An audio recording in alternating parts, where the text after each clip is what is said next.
And welcome to the Dungeon Force podcast. We are once again running Pool of Radiance this week. If you aren't catching, if you're following the podcast on YouTube but would like to actually see the podcast live, we stream it over on Twitch. Sorry, I have potato in my throat. Twitch.tv/Serena every Sunday night around 6:30, depending on how long we have to wait for everyone to be here, or if they tell us, go on with them, like tonight. Right. Sorry about that. I had mashed potatoes in my throat apparently when I was trying to say that. I'm here. But yeah, anyway, so I'll go ahead and let everybody introduce themselves. I'm Card. I play Dimitri. I quote unquote leader of this group and guy who's currently sort of just like meh right now in terms of stamina. Next. My name is Dark. I'm playing the Fallen Angel Sid. He is a Dragon Knight. There you go. I'm playing the Necromancer Vivi, not to be confused with the Final Fantasy IX character. Jace?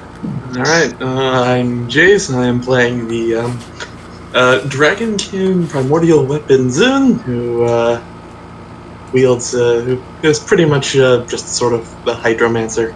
Alright, next. Myth, I'm playing Arya. Yep. Have dragon in it. And there's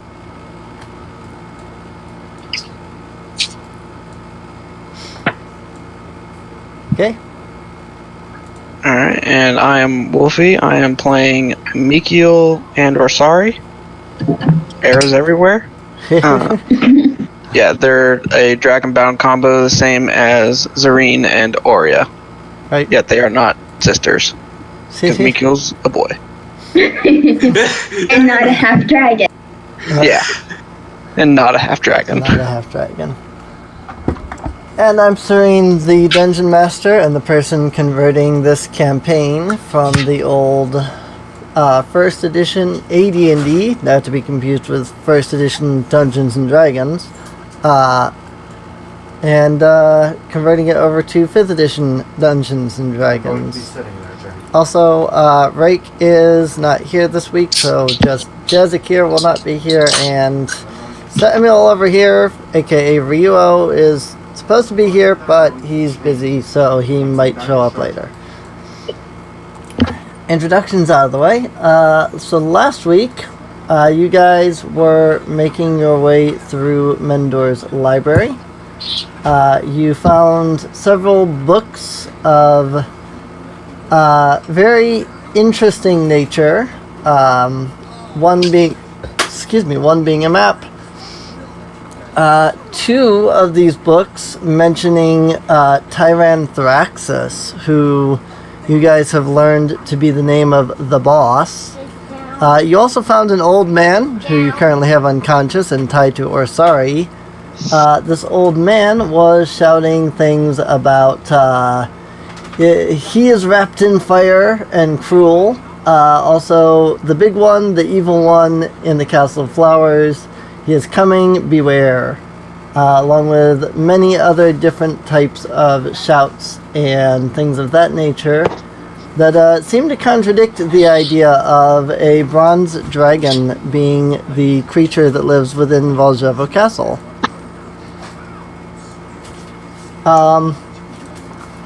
That said, all of you were, last I checked, about to roll some more investigation checks to search the library further, I think. Oh, sure. Because we still have a bunch of books to find, and let's face it, this place ain't searched. This place ain't searched itself. Right. I crit. Because of course, I was gonna say, Let's see here. That makes a Library, that's 26. Dang. Alright. He's good at finding things. Mikiel apparently is not so much. You guys aren't good for me today. He was trying to make it so sorry he didn't eat the books. Right. So, Zurine's gonna come down here and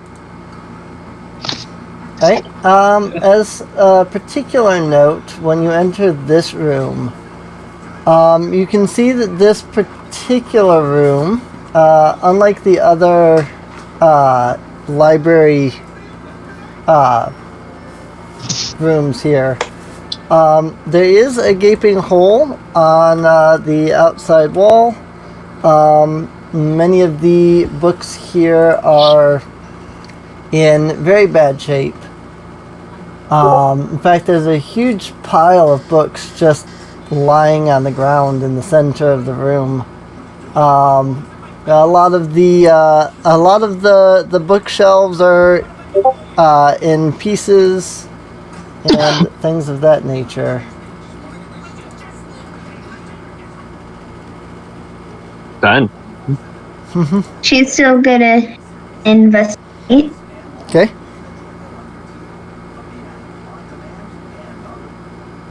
Did you catch my investigation as well? Yeah, I saw it in the chat here. Very That was good. a 16, and then Dimitri had a 19. Kurt, Oria is helping. Oh, What? right. Sorry, I keep forgetting that. I actually did forget that that Dimitri had the little dragon with him. Right? Yeah. That Well, actually, yeah, I'm gonna keep that because I'm gonna keep that 18 because otherwise that would have been a nat 1. Ouch. got a streak. Well, that is synthetic. Or Okay. I'm gonna have to look at that later. Sorry, just getting distracted because I'm in a RPG Maker dev Discord channel, and they're currently posting all kinds of awesome things. I'm going, ooh, I need that. I have Right. really got to get actually use that. Right. So, where is everybody?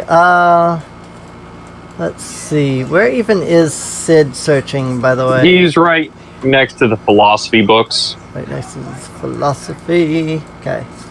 Had to figure out where all this is written again. Well, let's see. For Sid, searching through the philosophy section, you come upon a book known as The Harmony of the Rock. Flipping through its pages, it seems dull and fairly unimportant. However, it was one of the books that was listed in Porphyrius Cadorna's scroll. Okay. Okay, on that note, where is Dimitri in all this silliness? He's down in the history section, so I'll be getting to him in a second. Well, it's like I was going to say, Sid would probably just wander all the way down over to Dimitri and chuck the book in his hands. Right. I will Like, here you go. note, especially since you weren't here last week, each of these searches is taking roughly about an hour long to find all this stuff. No fun. Yeah, it does take a pretty lengthy time to kind of search around each of these areas, which is also part of why the group is so split up. Yeah. So, moving on to Zune here. Searching around, you really can't find much else in this area that looks like it would be of useful information. There are a lot of history books. Again, a lot of them are biographies, court histories, geography, myth, legend, reality, things of that nature. None of the books that you are looking for on your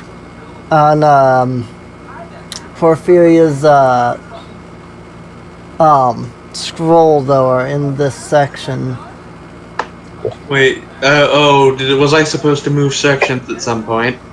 I mean, only if you wanted to. I mean, you're still in the history section you were in last time, so unless you wanted to move somewhere else. I was gonna say, I probably would have checked the scroll and would have checked to see if anything sounded history related, because I imagine there was a lot of it was history and philosophy, I believe, were the two different types on here. Yeah, a lot of it were history and philosophy. There is still the book, The History of the North. That sounded history related, but it doesn't appear to be in this section, particular section. Again, there are two sections for each category. Oh, am I still in History 1 then? Is that what I... Basically, yeah. You're in History 1, Dimitri's in History 2. I was gonna say, I might have either moved over to History 2 or to Philosophy section. Oh yeah, well, which one? Because, I mean, we can change that. Which one would you rather? Let's search, I'll note that the majority of the books do still seem to be philosophy related. Yeah, I'd probably move over to the philosophy section, because I think that's where all the dangerous books were. Alrighty.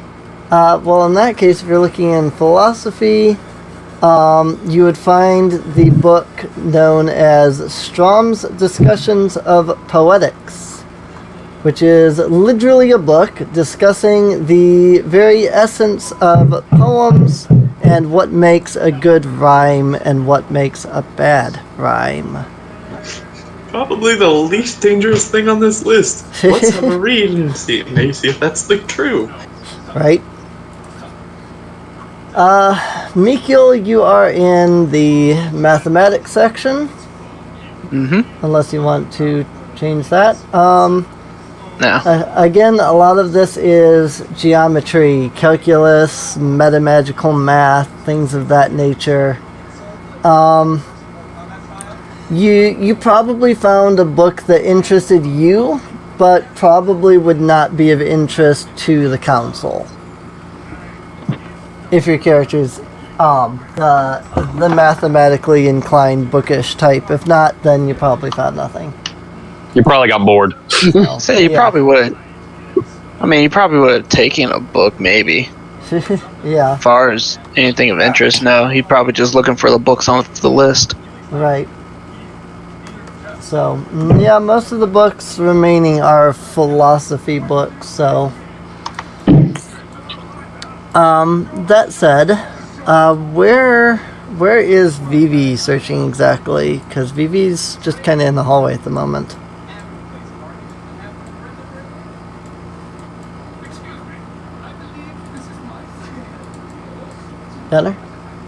Gunner. Huh? Sorry. What? Where is Vivi looking? Yeah. You have Vivi here in the hallway. Where is she? Honestly, I kind of just moved at random. Might as well check the bottommost room. Alrighty. Pop down there. I will remind people that there is still the potential of a demonic lizard who's very stare can turn you to stone. So careful about that. I think the only one that doesn't know about that is Sid. Poor Sid. Poor Sid. I was operating under the assumption that he was still here, that he was with the group, but he was just just off here doing my own thing. Right. So moving down the list here, Dimitri. Mm-hmm. You find the book, The History of the North. It is an inaccurate, highly colorful account of the northern lands. Paging through the book, you find all sorts of colorful exaggerations, most of them quite obviously wrong. Other parts, however, do seem accurate. In particular, out of the accurate section, there is one passage of particular interest.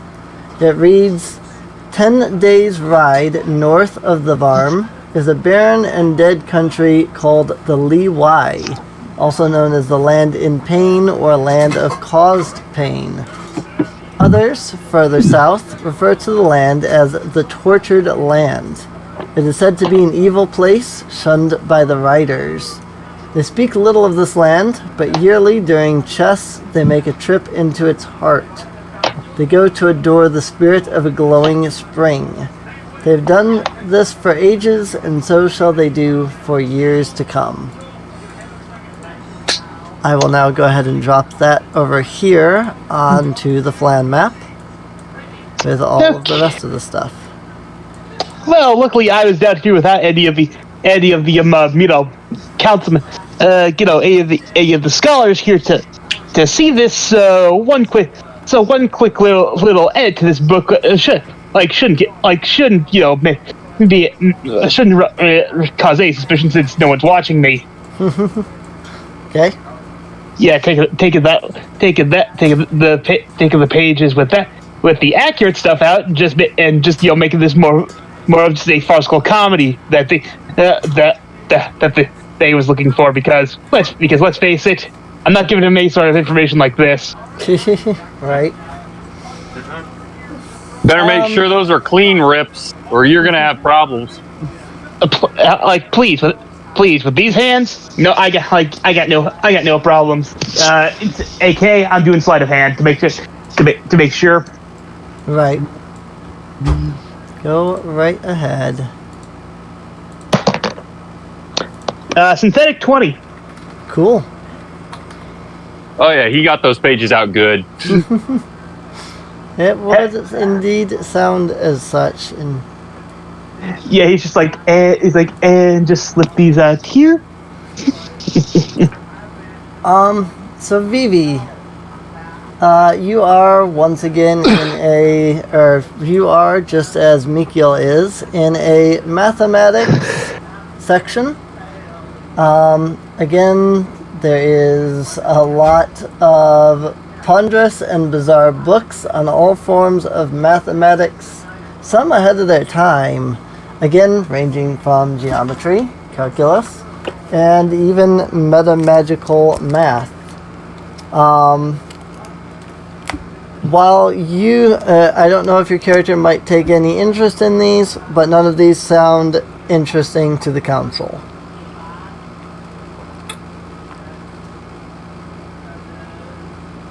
Can I just pocket one of the books at this rate? Sure. Well, that's what I'll do then. He's pocketing a book. Zareen, we come to you. You have absolutely no idea what this section of the library used to be dedicated to. All of the books in this section are so decayed and withered away that most of them are completely illegible. That said, in your searching, you begin to hear a deep, low growl coming from the pile of books in the center of the room. Uh-oh. She's dead.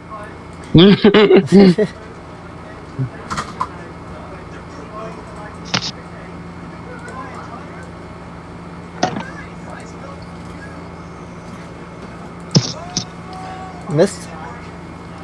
Misty up. You there? Yeah. I was gonna say, you have something growling at you from under a pile of destroyed books. Sort of growling. Sort. Oh, what sort of growling? It's a deep, low growling. definitely not draconic in nature. Let's see. Does it sound like territorial growling, or does it sound like, you know, sort of a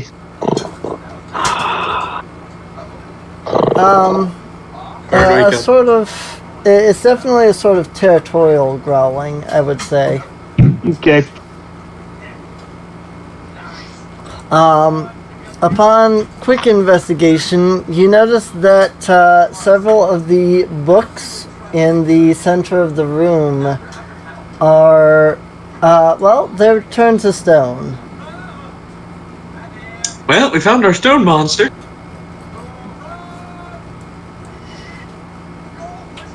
Oh dear. Doreen would wait the others. Yay, we have been warned. We know this. She didn't uncover it.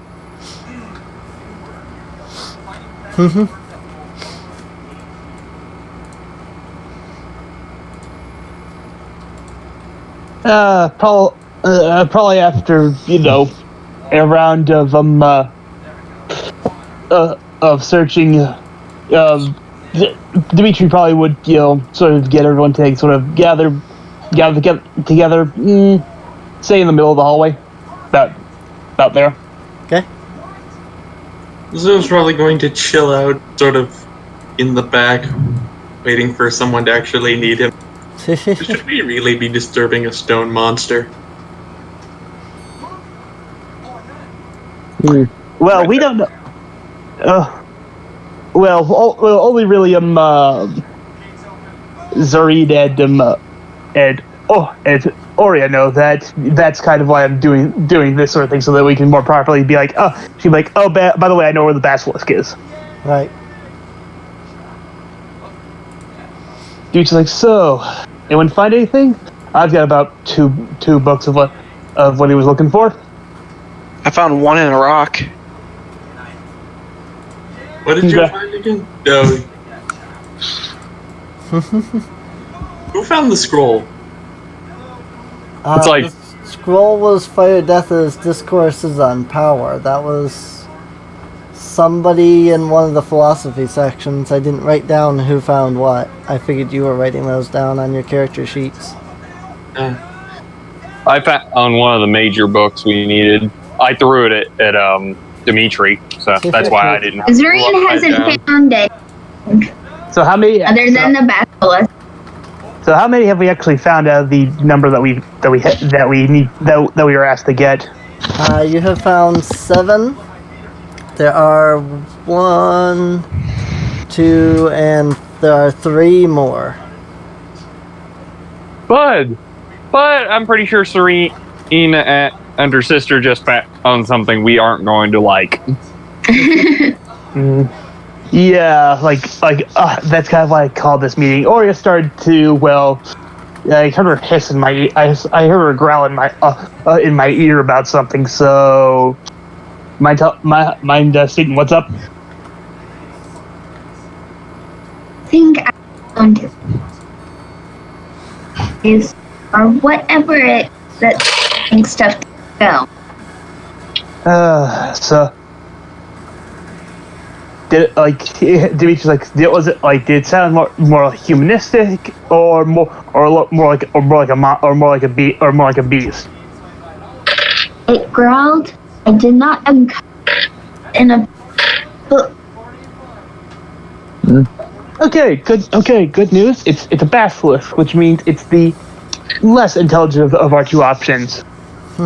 Still, it's a basilisk. Those guys aren't exactly known for being, easy to deal with. Oh, I'm sure they're very friendly.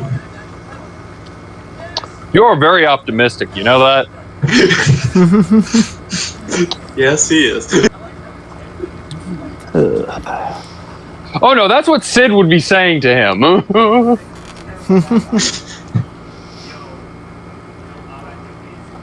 So, are we gonna aggro this thing, or are we just gonna walk away? Let's murder it. Out of character, should anyone be voting the same way as Vivi? Is that ever a good decision? Point taken. Ryuo just showed up, so give him a few and he'll be on. Cool. Get on. Quick question: was that pile of books flammable? Was what? Well, as long as they're not wet, they should be flammable. I mean, if they're wet, we could freeze them. Oh, the pile of books. I mean, yeah, probably. I mean, some of them were turned to stone, but not all of them. Okay. This is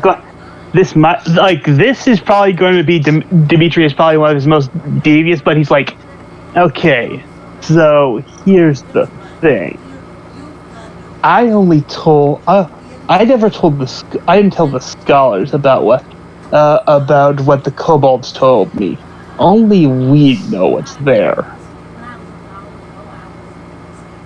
So, what I'm saying is that we don't have, if we don't disturb this thing and just look for the remainder of those books, and Cadorna tries to come here in case we miss something, because there might be stuff he's still looking for. We could just leave this thing here as a bit of a guard dog.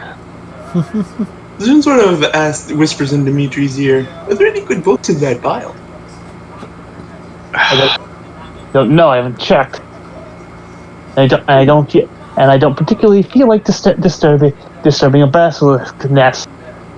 Zune, in all his naivety, thinking that the scholars are very good at looking through books, asks the scholars to see if they starts whispering in each scholar's ear to see if there's any good books in that pile over there. Oh shit! He just aggroed the poor thing! No, Zune didn't aggro it. The scholars are going to aggro it. Okay. No, Zureen would stop them. She's... Cover his mouth, throw him in the wall. Yeah, okay. Okay, Jace, Jace, that's metagaming right there. Okay, yeah, you're right. That's fine. I'll remove that. I'm sorry, but I don't want to be that guy, but it's like, okay, no. That's clearly using outside information. You're right, that's right. Go ahead and remove that, if you will. Recall, out of character, it is pointless. Mm-hmm.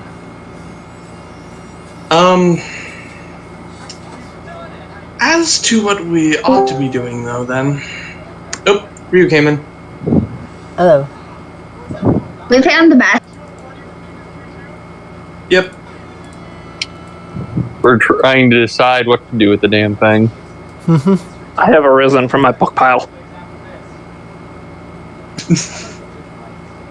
No, wrong book pile. Okay. Hey, it was math books. What do you expect? Well, right What said there'd be math? Well, I mean, I there's blame a our schools. mathematics section, so yeah, technically everyone did say there would be math. But no, we found the stupid basilisk under a pile of books. So And nobody's tried to torch the book pile yet? Well, Dimitri's kind of suggested leaving the thing be, and sort of, he wants to use it as a trap. For what? The council, like Councilmember Cadorna, we could always, falsify some reports saying that we didn't find everything, but the thing's cleared out, and maybe he'll go himself. In other words, he really doesn't like this guy. Evil councilman douchebag doo-doo? Yeah, pretty much. Yep. Give or take. So he's trying to get it either for the council member to take out the basilisk, or the basilisk to take out the council member. Out of curiosity, though, why would the council member at any point go to the thing if he's getting reports that it's all clear, that the other books were not found there? That's why I said I'd falsify the reports to say saying that there were sections of the library that we couldn't access, and that we weren't equipped to get into. Right. You just send a more powerful adventuring party then to go search that. I was going to say, including for add bonus, that's why you had the scholars come with us, so we could get to those sections. Yeah, I was like, So unless you're going to murderlize every single scholar in the immediate room... Oh, no. Like my friend. There's a difference between you're thinking about this way too simply. Like, not like this I got it here. Basilisk under the books, and the scholars will all run away.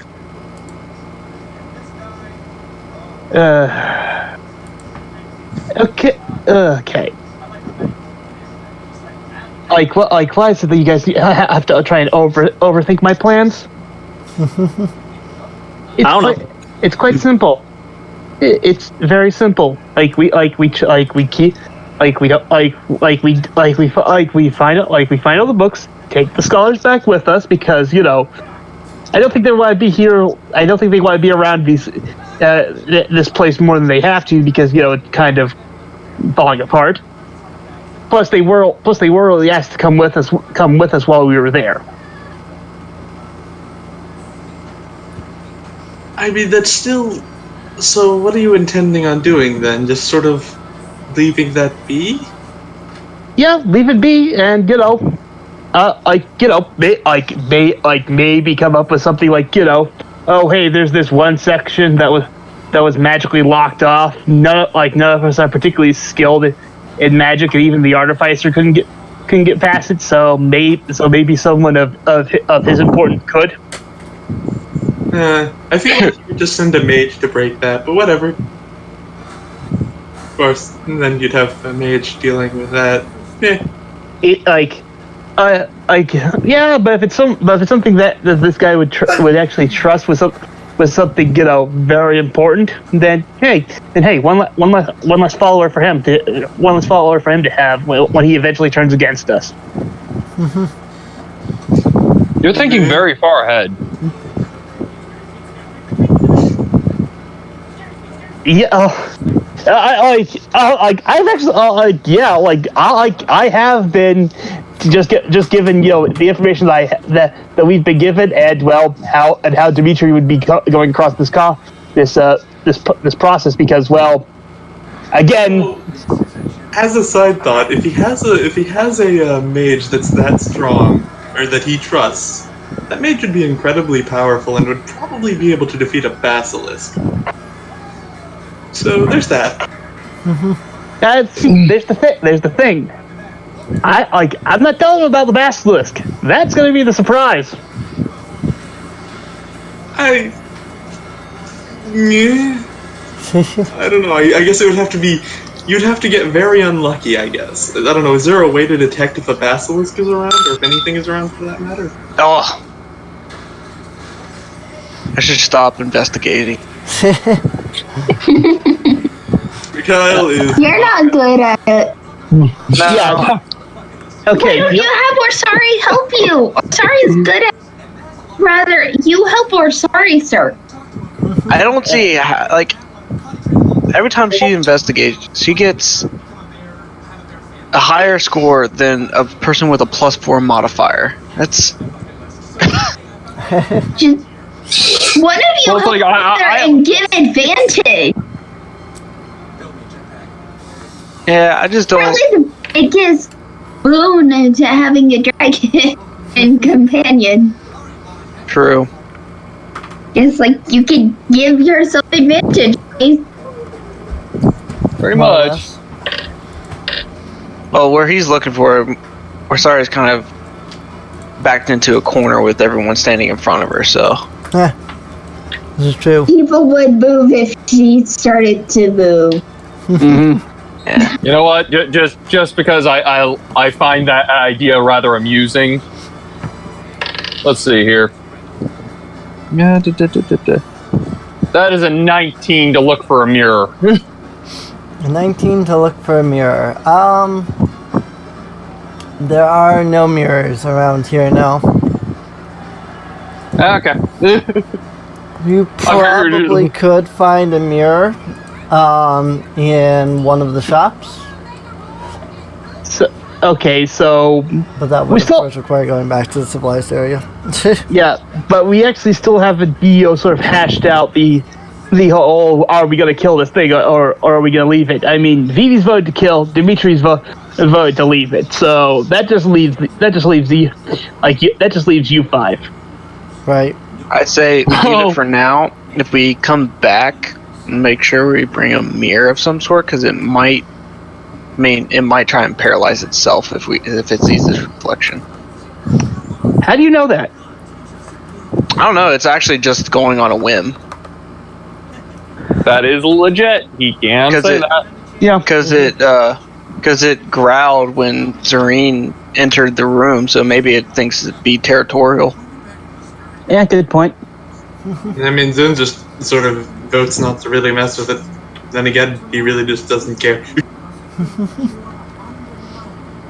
Of course, we could always have the mirror if it doesn't paralyze itself and tries to jump at the mirror. We could have like a wall of spikes behind it and let it impale itself.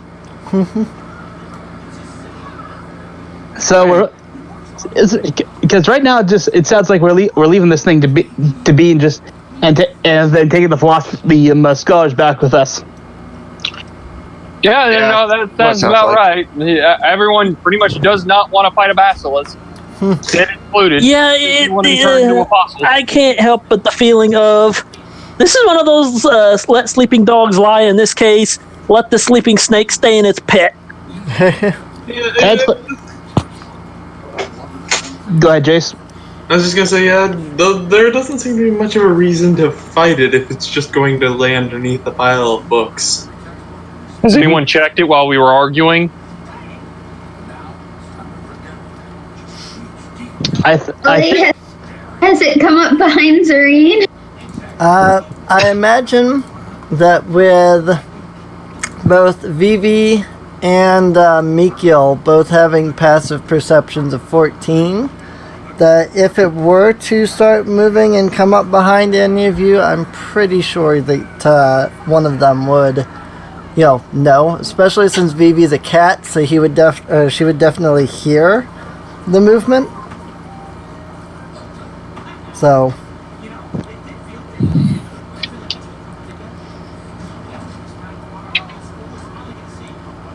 Well, I say we continue searching, just avoid that room and go on with our lives. Yeah. That we actually have not turned to stone. Right. Yeah, I was gonna say no stone wall ornaments for us. Thank you. So I'm curious. Is just about the snake here. Okay. Basilisk. They're actually not really snakes in D&D. Oh, They fun. have legs. Yeah, they have like legs and stuff. Question is, why hasn't it tried to leave? If it sees a whole large party, why doesn't it try to leave the location if it doesn't think it can take us all? Primal territorial instincts? Pretty much. Possible. Or it just really loves books? Seeing as it's covered from head to toe under a pile of books, I think it's good. Maybe it prefers to read than fight. Maybe that's a scholarly basilisk. Yeah, Wait a minute. This would be a little more terrifying. That would be. Wait, does anyone have any pacify spells or anything? Like calm emotions or something? Nope. Nada. Wait a minute. Stupid question, but okay, I'm gonna do something that might seem a little bit stupid, but I'm actually gonna take a quick peek into that room and see exactly how that basilisk sort of laid out the big old pile of books. All right.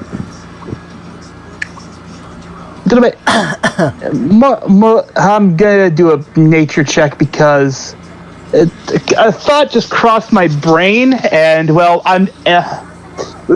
and I'm having Dimitri act upon it. So, nature check and go. Okay. 22. Almost a nat 20.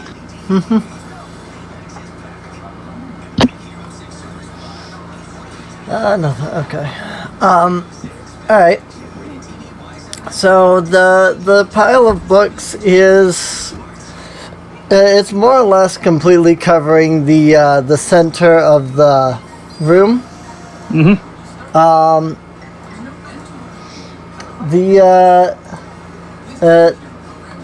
Most of them are lying in a position that they really look like a natural pile of books sitting on the floor. You have a pretty good idea that there is probably some sort of with the way that the floor is like really decayed and stuff here, there's probably a hole in the floor, and the basilisk has probably kind of crawled into that. Okay. Like the reason I'd ask about the nest itself because would it look large enough that it would actually have eggs in there? Oh shit, a nest. That is. Yeah, that was kind of what was crossing my mind there for a second. I'm like, oh, he's not implying. That is actually a good question. What did you say your roll was again? A 22. 22. There, you are almost absolutely certain that there is more than likely a nest. At this point, that's jamming. At this point, Dimitri is actually going to go back to the rest of the group. He's like, okay, change of plans. That thing needs to die. It's like I just look at him like, oh, what changed your mind? Yasmin's just gonna sort of. Can we try and hatch the? Or I haven't. Yeah. What do you mean try and kill it? What's the sudden change of heart there? It has eggs. That's a nest large enough to hatch to hold eggs. The reason it didn't move when Zareen got close is because it's trying to keep those eggs safe. So you're saying we kill it, steal the eggs, and sell them? No, we kill the basilisk. We break the eggs, and then Alchemy Boy over there can use the remains for whatever sort of potions he wants. How about we hatch one and just have a basilisk pet? Do not. Okay, We do you can know how? call it Norman. Do you two even hear yourselves talk? Do you not know how dangerous these things are? And yet you want us to go into the nest of one and piss it off? Yeah, but we can actually be strategic to take it down. Looks at group. Strategic. Right? Yeah, I was gonna say, yeah, no. I could have Rosari try and cave the wall in onto it. Or Vivi could just cast Flame Spear around it. Too. Yeah, but we don't know how deep that hole is. Exactly. Should we really be screwing with a basilisk nest? You know what? I'm gonna. Yes, yeah. Zeus is probably going to pipe up. So, what did it ever do to us anyway? Okay, I'm gonna move Sid over here. I'm gonna take a look. I'm wanting to see if those books that have been piled up on the basilisk nest are wet, dry, whatever. See if they can either be frosted over or just burnt to a crisp. Well, the majority of the books, the majority of the books in question are old. They're decayed. I definitely wouldn't say that they're wet. They're definitely probably dry. So they're gonna go up like a charcoal. Pretty much, yeah. You ignite those things, and the ones that aren't, made of stone at this point, are gonna ignite pretty easily. So, It's like I'm gonna look back over at the rest of the group. You light this sucker on the books on fire.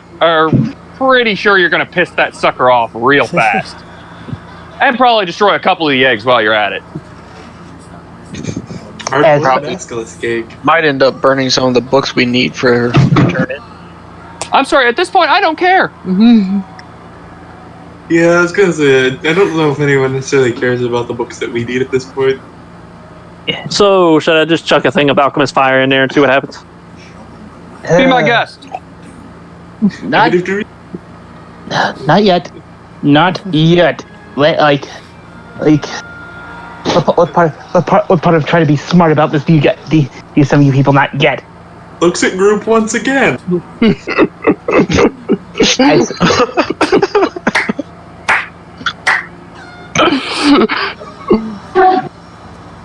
I'm sorry. Here's our plan. Attack.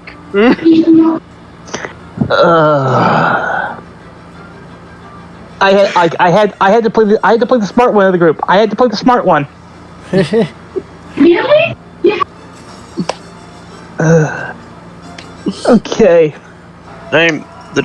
Our dragons have blind sight, so they'd be able to attack it with their eyes closed. So they wouldn't have to make contact. Okay, so here's what we're going to do.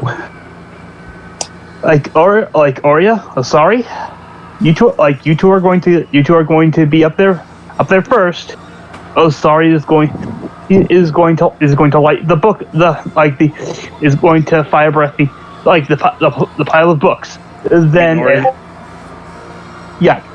Oria is going to fire breath the books. Then when it comes out, sorry is will use her ice breath. Like the rest of us will have things ready for when after the thing pops out, so that way we don't have to directly look at it, but we can still do some damage. Hopefully we'll be able to do it. We'll be able to do enough before we can get a good look at anyone. Does that sound like a reasonable plan? Am I not does that make sure things are? Does that not sound crazy to people? Well, seeing it, Sid's just sort of watching the pile of books. It's like he's beginning to wonder if the basilisk can understand common speak. It's got all these books that. Yeah, I mean, it does sound like a scholarly basilisk. So he's not said that yet, but he's wondering. So, just being out of context, thought process.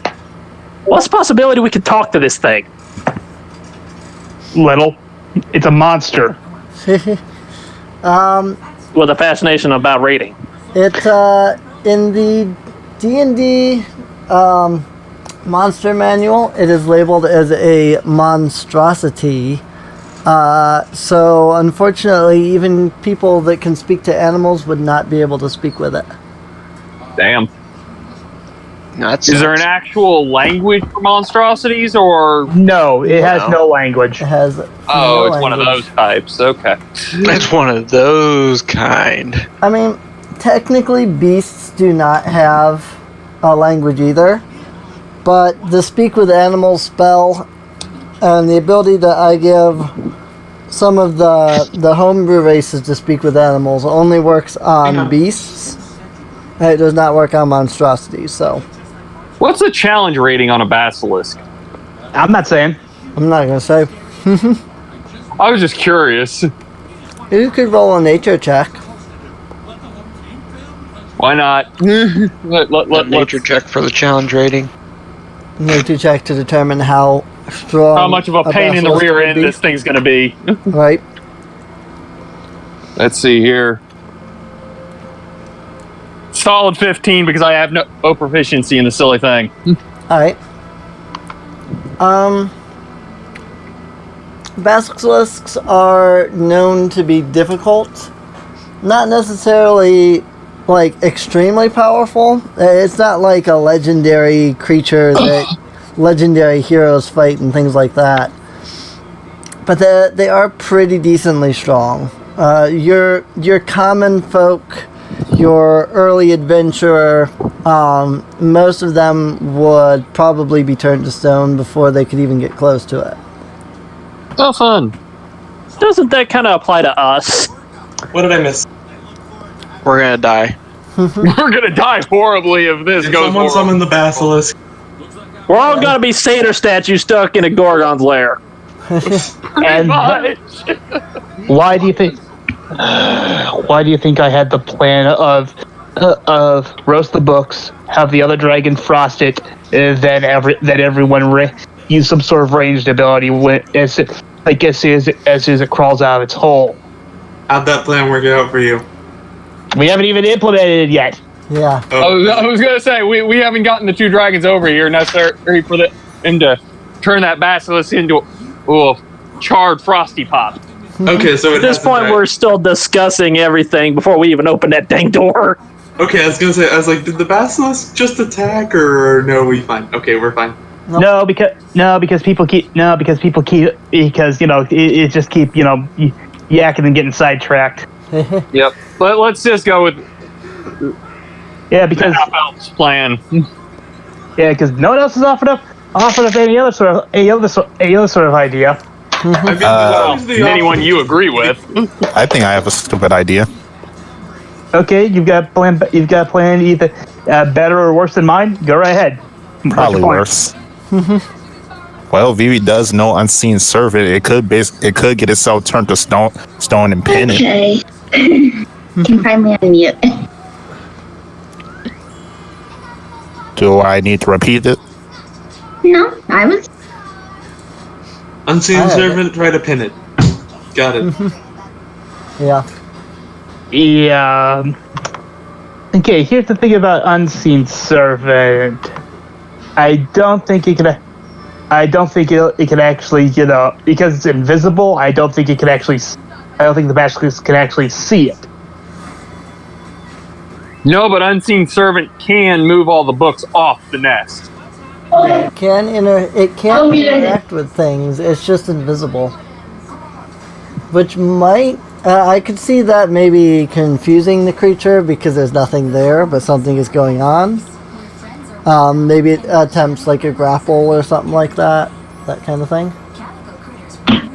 Yeah, if the dragon's a clear shot at the basilisk at that point. I mean, it does have a strength of 2, so keep that in mind.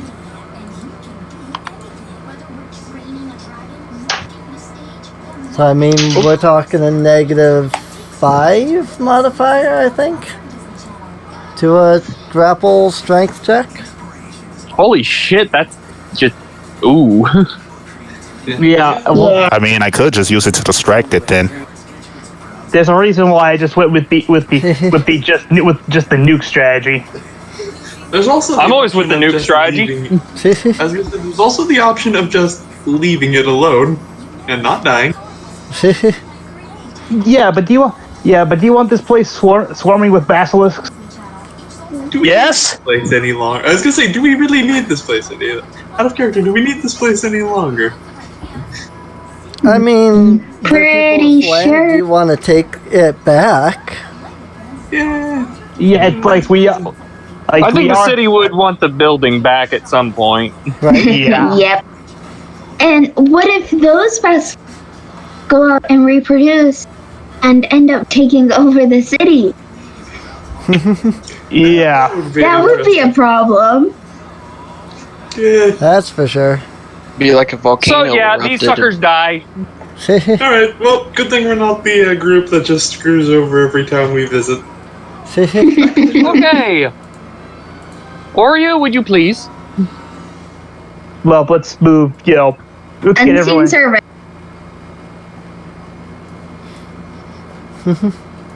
Yeah, it's like get Osari and Oreo over here. Vivi, have your unseen servant start moving stuff. and everyone else get into position where you can look into the room itself. Then be ready to fire at will. I imagine Zune would have his blade out with Steel Tsunami, so he doesn't have to cast that later, and he'll go ahead and ready ice drop knives or raindrop knives. I'm guessing Sid would probably just grab his longbow because he's not going in that room. Yeah. I imagine most of you are pulling out some sort of ranged. Mm-hmm. So. Zareen? What? Don't you have a breath weapon? I think that was a joke. Zareen, you use a ranged ability? What? It's not like she, regularly does that or anything. Yeah, pretty much. It's not like literally the only weapon she is longsword.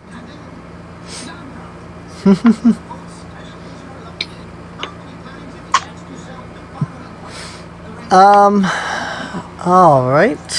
So,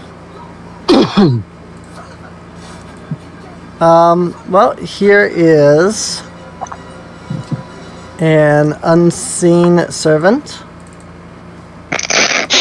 It's a question mark. It's pink now. Oh my god. Well, that's disturbing. Oh, man. You know what? It suits Vivi. It's summoned an insane pony. Right? Okay, I'll take the insane pony. So there's the unseen servant. Obviously, it is invisible, which I was gonna say. I'm pretty sure I had a thing for. Yep, there it is. So. And Vivi kind of just commands it to to start making noise in the far corner of the room, so it can't look the other corner. Yeah.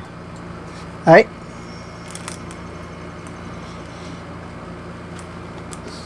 The unseen servant is going to move over there, start throwing books and things to make noise. With that, you notice the pile of books begin to shift as a great, large reptilian creature with 8 legs, glowing blue eyes, and spikes all over the back of its body begins to step its way out of the pile of books.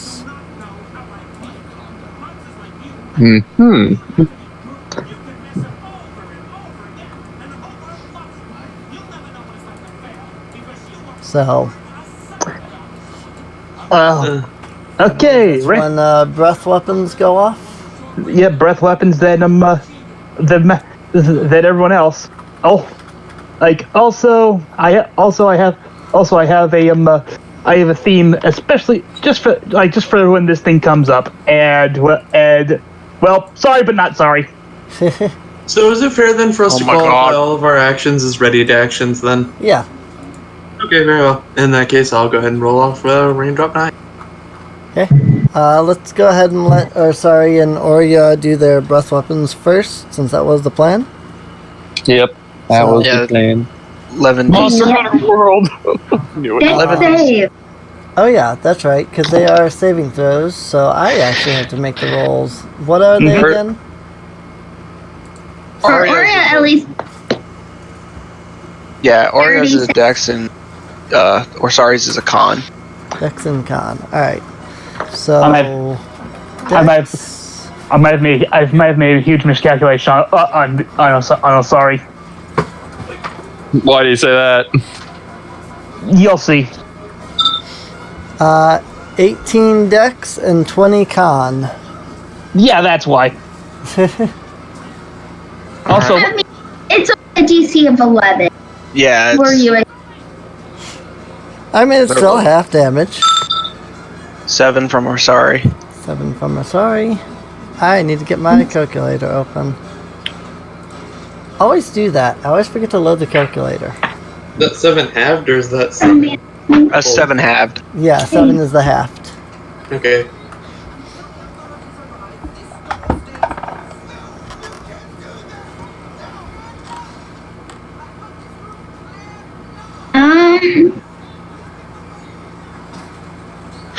And the damage rolled. Say again? I rolled a 28. Half damage is 14. 14. Dang, you almost got max damage on that.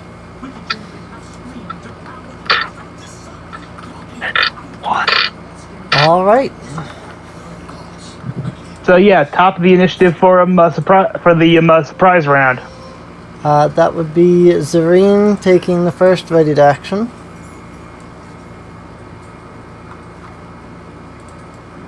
I don't think she. Because what's her code?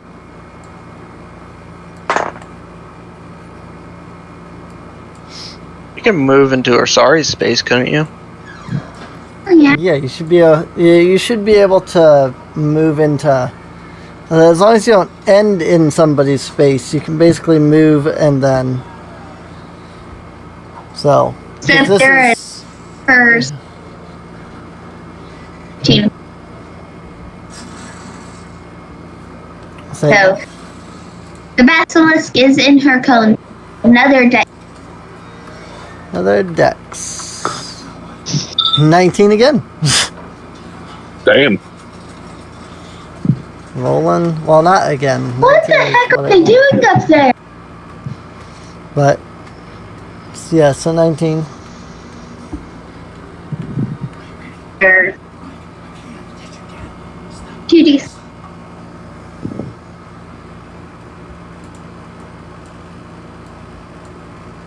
Ryuo is disconnected. What now? I rolled 11. Okay.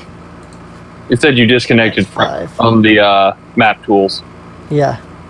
But I'm still here. I'm still seeing everybody, and nothing's weird going on. I didn't saw Zareen move. Huh. Oh no. Try moving a token, see if you can.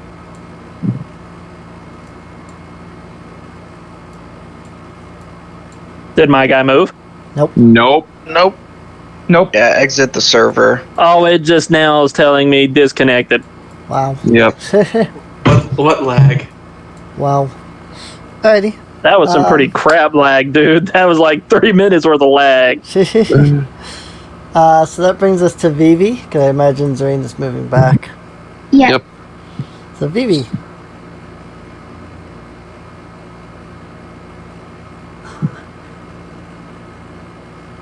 Maybe you're muted. Got her? Huh? Sorry, what? Your turn to attack. Your Raid action. Yeah, surprise round. Wait a minute. Will I be able to move within? Will I be able to end a turn within Osari's line? Well, in Osari's space. You wouldn't be able to end your turn there, but you could move into it. I mean, Yeah. you could. I could climb on her probably. Yeah, you could do half your movement speed to climb on her. Okay. First of all, I'm going to do that then. Okay. The cat has mounted the dragon, everybody. I repeat, the cat has mounted the dragon. Dragon's probably just looking up at the cat. Honestly, Going, what? Orsari probably doesn't even feel her on her. Okay. And now for something I've been wanting to do, going to cast Witch Bolt. Okay. Oh, so you're just going to stand there and zap it. Zap, zap. Yep. Assuming it doesn't attack me directly. Yep, sorry. Also, So go ahead and roll. allow me to get this out of my system. Unlimited power, yada yada. Yep. Unlimited power. I'll wait a few moments. There we go. There we- I got it out of your system for you, Kurt. Then I'm going. Thank you. Okay. You're welcome. 25 to hit. 25 hits. Say if a 25 didn't hit, I'd be concerned. Right. And that's 9 damage.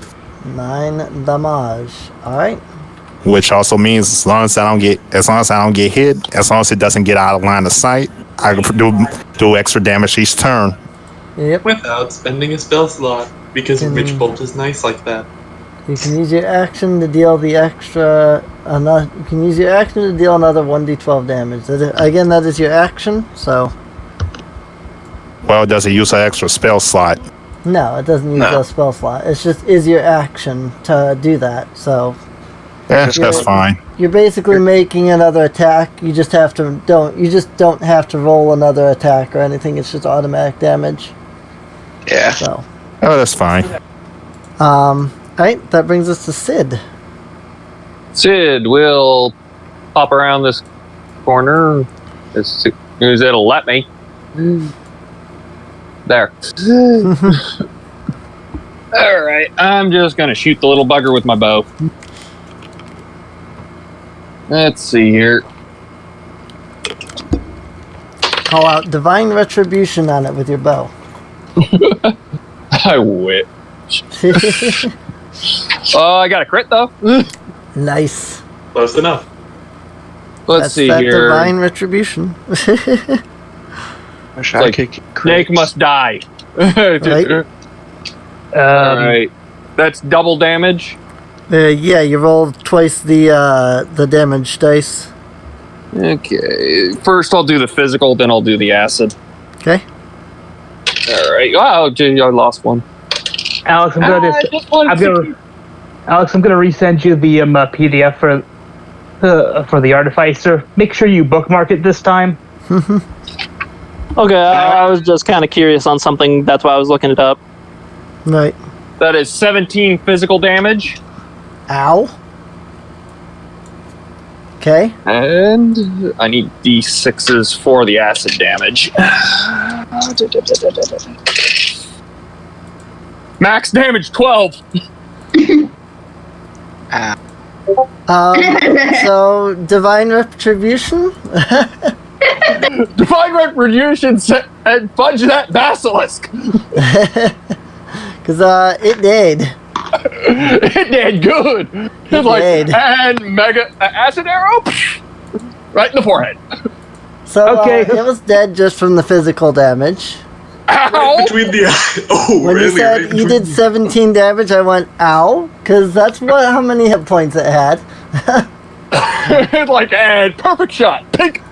Perfect. So what do we do shots. if we just take a monster out before it even has a chance to react? Pretty much that's what we just did. Yeah, I mean it still counts as taking the monster out. So. And you people doubted my plan. Ha! No, I doubted our group's ability to plan. I didn't necessarily. I had And nothing somehow against we your still plan. managed to pull it off. Plan was solid. It's just One of these days, I will be able to throw this flask and actually do something with it. So that would be 140 experience, putting you at 2,435. Wow, that was a waste of a spell slot. 2,445. Yep. I have 22,000 now. That's right. 2,445. What did I do with that pencil? 435. Mikio is gonna take the largest spike on his back, or like try and find the largest spike on his back and rip it off and keep it. All right. Survival check. VB kind of just harvests his eyes. A survival check. Right. Yeah. Survival checks to As for see me, if you can do I'm so. gonna just sort of look into the hole. Wow. Oh yeah, I sorry, should help do an him. investigation check. It's not any better. 11. Okay. I mean, 11's better than 3 was, but True. And what did I get? I got a 17. 17. You need one. You know what? Just to show Mikio up, I'm 15. Just to show Mikio up, 15 survival check to get the largest spike off its back. Alrighty. Because Sid's got the nest checking down. Right. Alrighty. So that is you can harvest the largest spike off it. Along with the eyes, because that 23 survival check from Vivi. Yeah, that's just flipping nuts. Checking into the nest, there are obviously eggs. Searching further through the nest, there is a potion of strength, a potion of healing, and a small leather bag. Let's see here. Small leather bag. Small leather bag. Small leather bag. Let me see that. Bard, do you want to identify this? I'm the only one that has them right now. I haven't told anyone that I found them. I have a small bag. You said a potion of strength and a potion of healing? Yes. I can't spell word diddly squat. Okay, so you want me to? So is he actually going to, present the bag to me just in case he thinks it's magic? Yes, I'm going to show it to the bard. Okay, give me a moment. He's Ed, time to ritual cast identify on the bag. So this will take me about 10 minutes. All right. So he busts out the mandolin to start, taking the pearl in hand and also strumming the mandolin for about 10 minutes. I'm just standing next to him, so right, because I want the bag back either way. Identify. It's a leather bag containing a hand. So the leather Samuel bag, wanders up next to him. the leather bag in question is, as this puts it, the likely highly coveted by all players bag of holding. A small bag of holding. looks to the bag. Looks to him. My character. Looks to Samuel. Looks to Sid. So you see that leather bag that Samuel's holding? That Samuel has? Yes. Yeah, you pretty much have what he has. That's a bag of holding, my friend. Fun. Bag of holding. It's kind of some. It's just a mini pocket dimension where you can store stuff. No big deal. How do you Soon he spell hears about potion? it and wanders over asks, "What else did you find, Sid?" Found these. Besides the bag of holding, I hold up the potion of strength and the potion of healing. Is it obvious that the potion of strength is a potion of strength? Well, Sure. let me see what kind of strength potion it is. So once again, Here we go again. ritual cast identify. It's just a regular potion of strength. Huh? Didn't know wait, there's just regular strength potions, not one of a specific kind. That's a good question. Let me look up potion of strength and find out if there's other ones, because I wasn't aware. Yeah, that's what I thought. I was like, huh. Yeah, I took that right from the original module. I didn't look it up on the thing.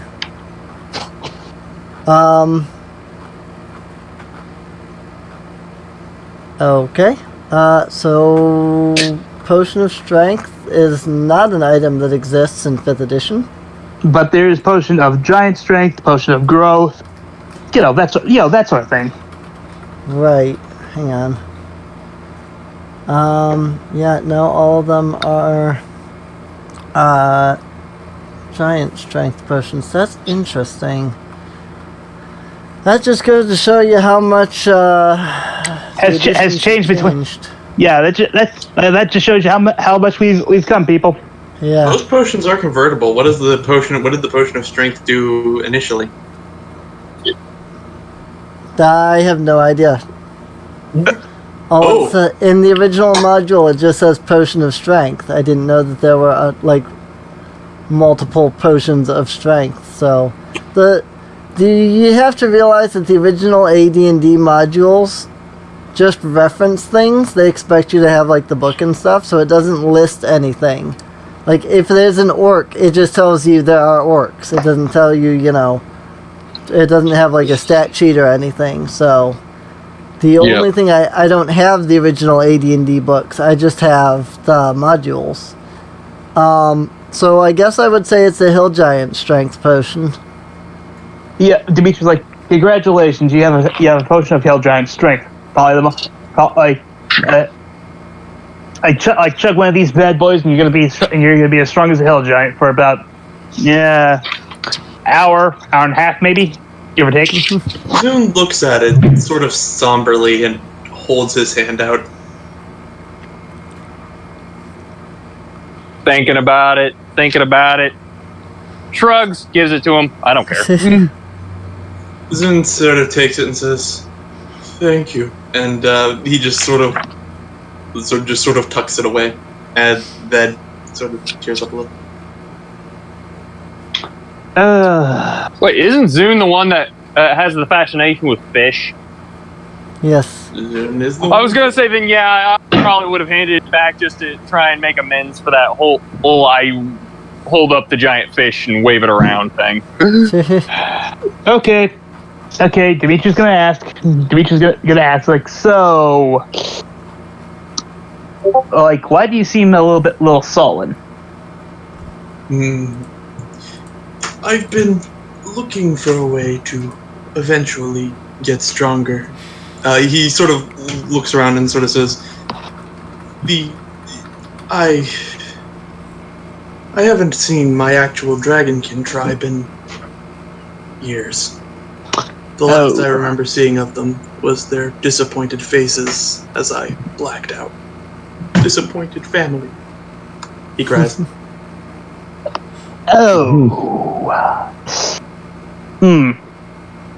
Also, on another note, while they're talking, I'm gonna pull out the. Did you say there was 4 basilisk eggs? I just said there were basilisk eggs. I didn't give a number. Oh, how many would there be? I don't know.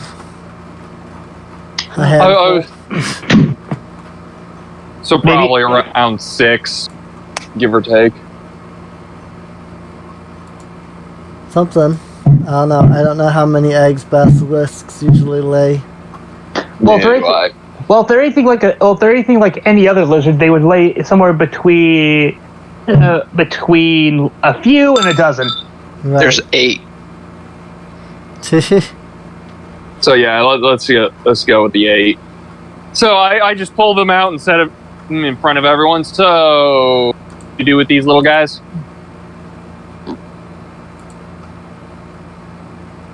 Okay, looks around. Okay, wait a second. Where'd Jazz go? Because I have a feeling that she would love to smash these eggs.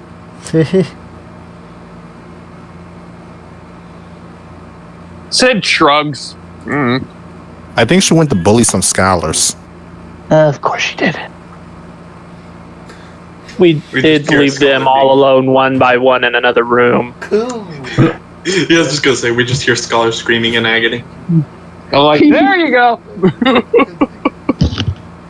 Well,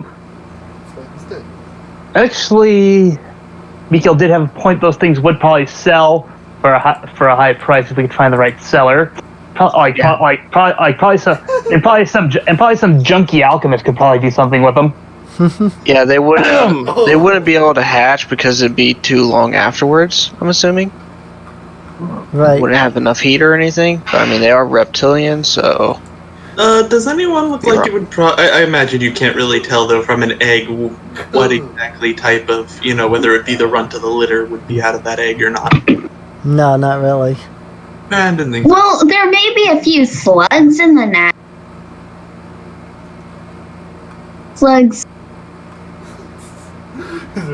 So my question to the one always thinking of conspiracy theories over there. I have a name. Yes, the Bard. That is your name, right? Oh, Great. nice.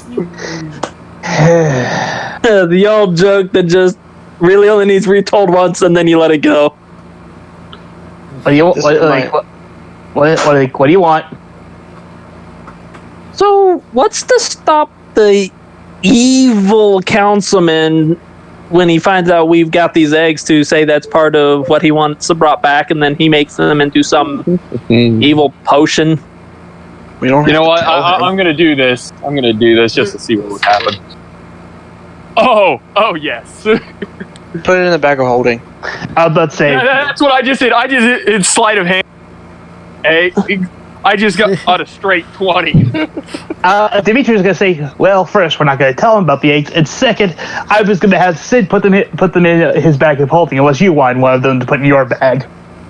Well, if you put them in a bag of holding, they'll deprive them of oxygen eventually, which should take care of the problem of giving birth to any basilisks. Well, technically, bags of holding don't change atmosphere or anything. You just sort of sit there. Actually, no. You cannot put living things inside of a bag of holding. It has no breathable atmosphere. It's essentially like a limbo space. Yeah. It actually Well, says so right it's in not the like they're breathing manual. anyway. So if they hatch, they're dead. Very much. Well, they could still be stillborn, regardless, because the eggs would need some air. 8 How do you spell basilisk? You got rid of the icon, so I couldn't. BASILISK. I'll write it down as well. Yep. There you go. Basilisk. So- Basilisk. Okay, so we took care of the basilisk. Got some eggs that we could possibly sell to some crazy nut job. Because we are not going to try to turn them into mounts. How much is one of those valued at then? Yeah, we'd have to find a seller, and somebody, i.e., me, would have to try and haggle with them. Yep. You'd probably get like 1 copper out of each of them. You'll probably get more than that, depending if it's an alchemist. Alchemists love basilisk. Well, they just love weird ingredients in general. Looks at the artificer in the group. Make one comment, and you will find the next alchemist fire in your soup. Maybe that's one way of heating soup. My point is proven. So, Can't help it. The roaches make good fireflies. So let's keep looking for the last remaining 3 books. Oh crap. The last remaining 3 books that we get the heck out of here. Report back. Yada yada yada. Wait a second. We did kind of forget about something, and I'm going to roll for it. Okay. I'm going to investigate the stupid hole that's in the side of the wall, all that the basilisk came from. Okay. And that's a 25. 25. I mean, it's a hole. Well, it's like I wanted to know if there was anything else that could come out of that, or if it needs to be sealed or anything. I mean, it does go to the outside, so yeah, things could easily come in or out, but I mean, if you're looking for, like, are there other basilisks in the area, then you wouldn't see any. Okie dokie. I'm going to just move one of the... Well, I guess there are no bookshelves in this room. They're all kind of destroyed. Yeah, they are in quite a few pieces.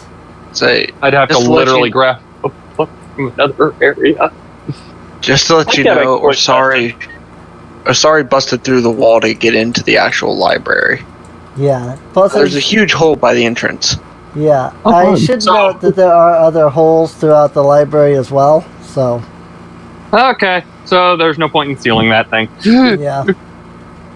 All right, I got a question from earlier, since I was a little late coming behind.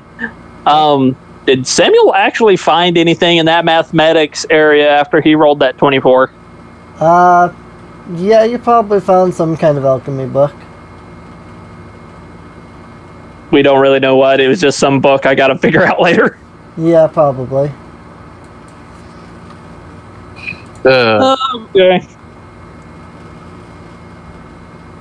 Fun. So back to our regularly scheduled book search. Right? Yep. Roll them bones to try and find stuff. Check the philosophy. Double check the philosophy section because that seems to be where we're going. Yeah. I'm gonna wander over here and just sort of poke around this bookshelf, see what it is. 19 to search philosophy. Philosophy A. Zune is too busy crying in the corner. He got about a 1. I'm going to go into the history section and do a inspection check. I got a 16 on investigation for whatever section Sid is now in. Okay.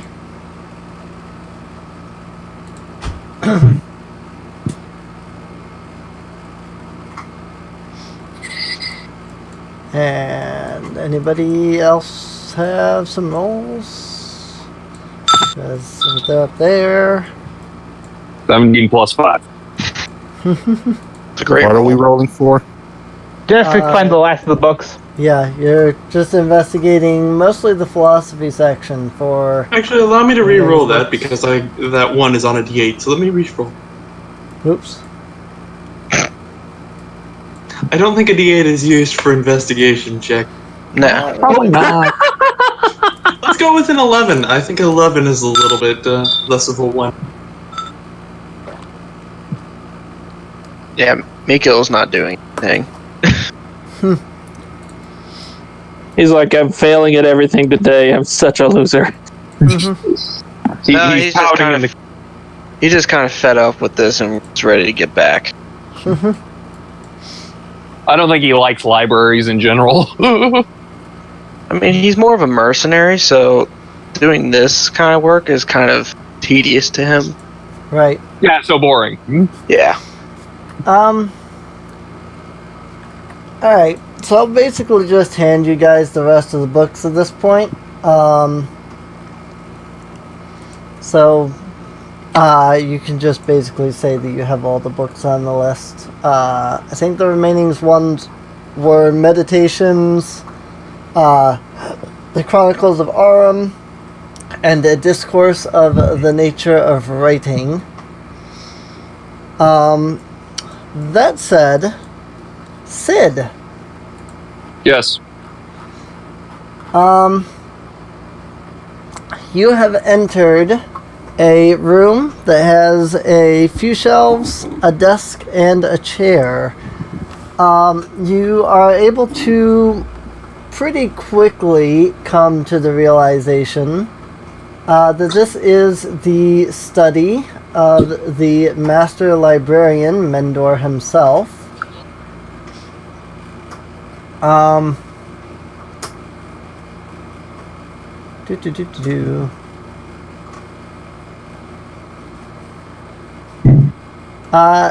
As you begin to glance around while you're investigating, you hear the sound of a very loud shriek. That's that From can't be the good. actual boss of the library. Oh my, sounds like someone's getting murdered. Alright, I'm gonna guess that an 8 will not hit.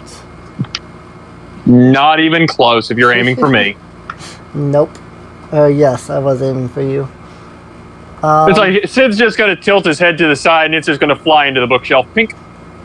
So, you're going to feel a unnatural necrotic energy around you for a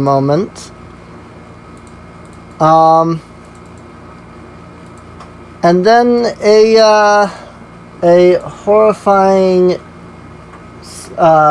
ghastly creature appears next to you. Oh, there's that. Well, okay, he does have higher initiative. No, he doesn't. Wait, hang on. Yes, he does. He gets to go before Oria, at least. So the ghostly creature here moans out loudly and says, "Return what you have stolen."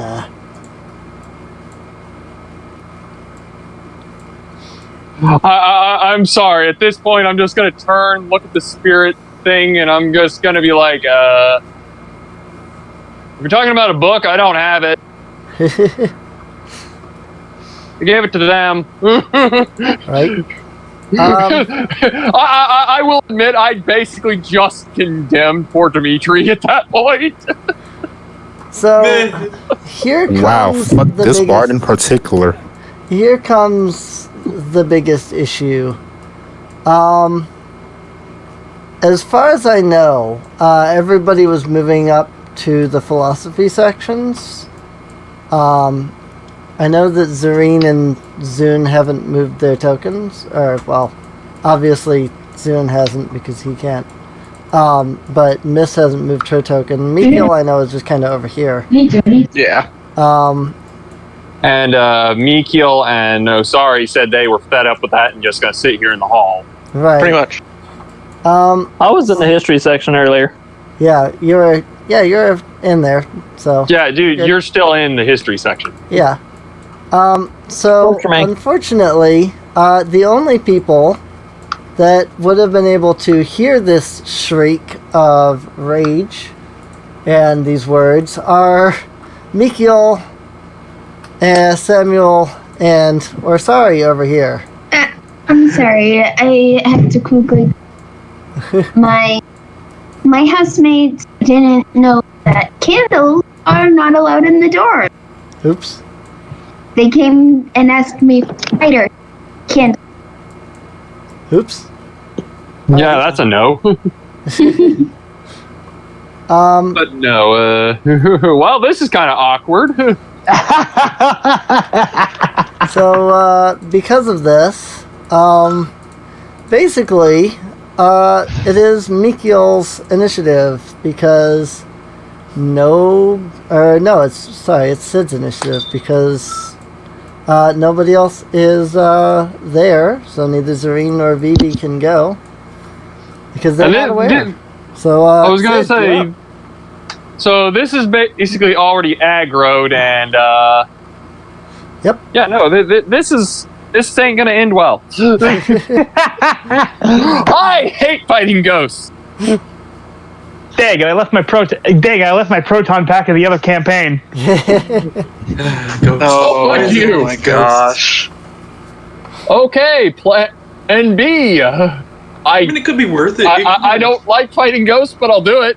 This is kind of horrible. Right. It doesn't care that it's a ghost that he's fighting, but stupidity is as stupidity does. Let's see how this goes, Right. shall we? He's just gonna full-blown grab his greatsword and just try and swing it straight through the stupid thing. Sure. Since the poor bastard's already aggroed him. Right. Go ahead. 20! 20. As a nat 20 or a synthetic 20? No, full 20 die. It's crit. It's a crit. Crit.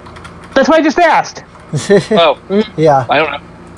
If you roll a 20 on the die, that's a crit. So Okay, let's see here. double that damage dice.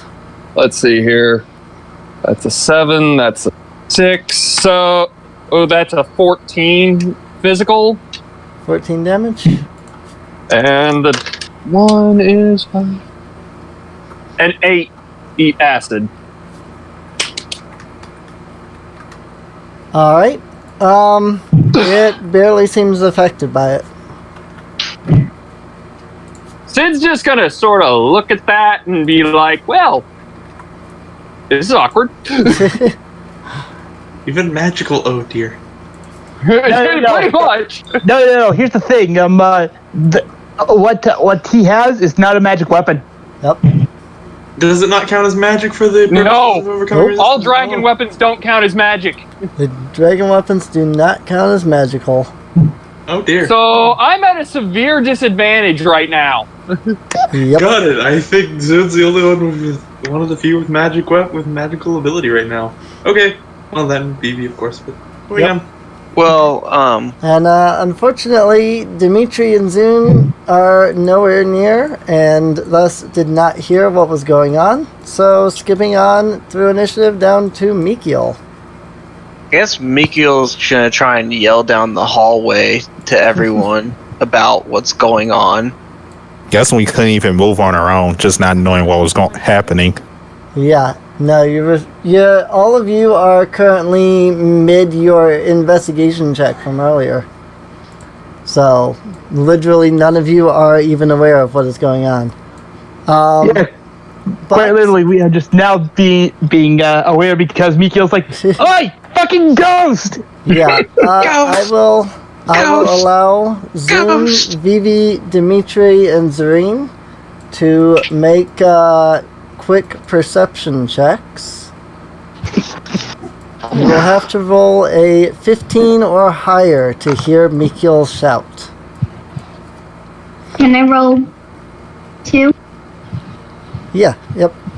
You can roll because you're there. 3,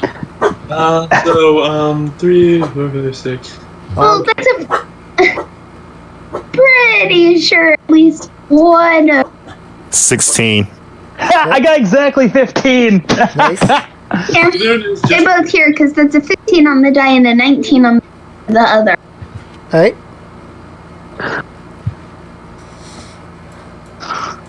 Sounds good. Sounds like you are all aware. Alright.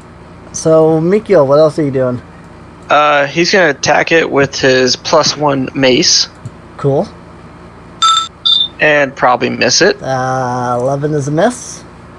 I guess I'll I'll attack with my katana. That's just a normal longsword. Yep. For my bonus action. Non-magical. 16 will hit, though. Yay! My non-magical weapon hits, but my magical weapon doesn't. What's up with that?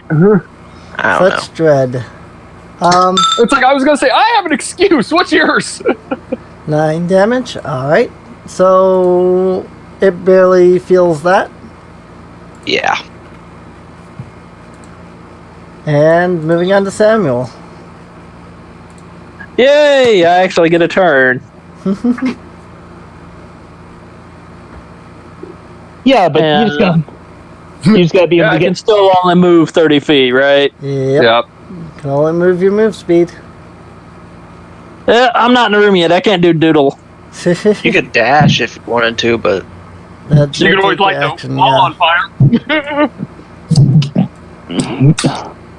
So we got the big dragon in here as well. It's not moved, so why hasn't it done anything to take a look at this guy? Because it hadn't had a initiative. thing. Yeah. Or sorry, it's literally the next person in initiative, so. Yeah. Okay, I'm done. Dragon. Well, let's see. You can stick him right there between Mikiel and me. Nah. Just ice breath the whole wall plus drag the ghost in process. Well, that's 30 movement speed, and I don't think she'd be able to fly in here. No, she wouldn't. True. She's just kind of barely able to fit just walking through here. She's a little too big. Little too big.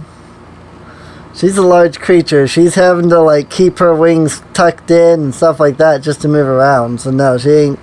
There's no way she could spread her wings and fly. Yeah. I'll just have her stay right there. Alright. And kind of left the old man in the hallway. All right. So the ghost is going to Wait, he turn said to something about Mikiel and again repeat what he said. Return what you have stolen. And then he's going to roll a 9, apparently. Yeah, that doesn't hit. And since Orya is aware because she heard, it is her turn. I will stick out a hammer to him. Is this My it? map tools apparently does not want me to roll anything good today. Hey, same. Right? I'm getting good at rolls. It just more 16. than half the time I can't make shit. I'm pretty sure Norris the Grey took up all the good rolls. This is true. Norris Bad the Grey Norris. did take up all the good rolls.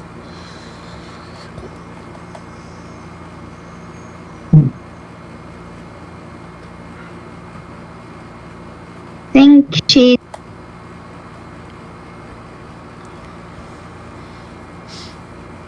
She's. can have her. So you can have her land on her. Sorry.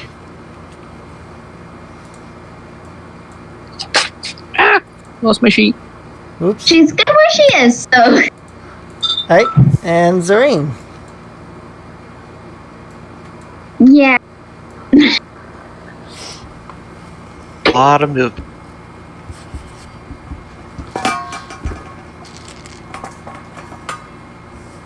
Okay.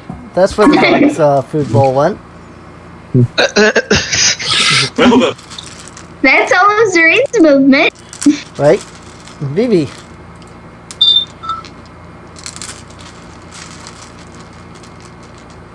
Gunner, Well, you're up.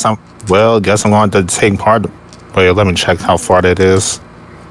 Do-do-do. Way further than we Right want to away. be. You were Let's see. farther away than Zareen was, technically, so... Yeah, and it's not. Yeah, and it's within the room. So guess I'm just going to have to shift onto all fours just for that extra speed. Right? That's 5 movement speed to shift, or is it 5 movement to get back up? It's both. Okay. You use 5 movement speed to shift between either of them, so... All right. Guess I'm just going to do that and try to move up then. Okay.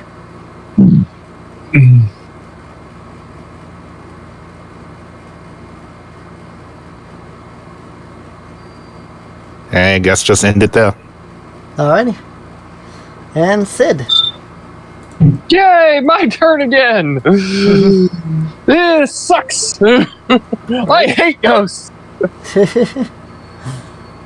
I'm not exactly fond of this situation either. Now return the slab or suffer my curse. You know what? Just on impulse, because I know this is the only thing I've gotten from this goddamn flippin' library, I'm gonna hold up one of the goddamn basilisks saying, "Is this what you're talking about?"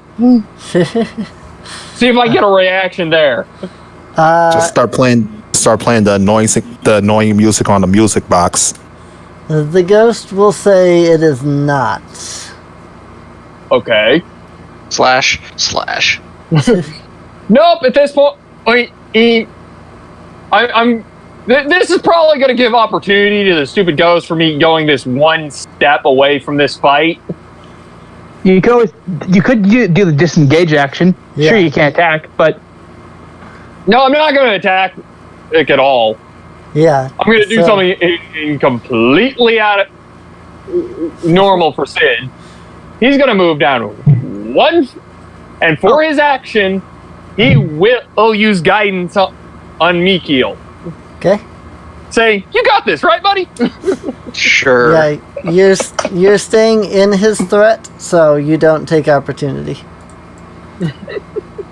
So you now have a +4 on your attack roll. Cool. Well, technically it's a plus D4, 1d4. Yeah. Okay. Before. Dimitri.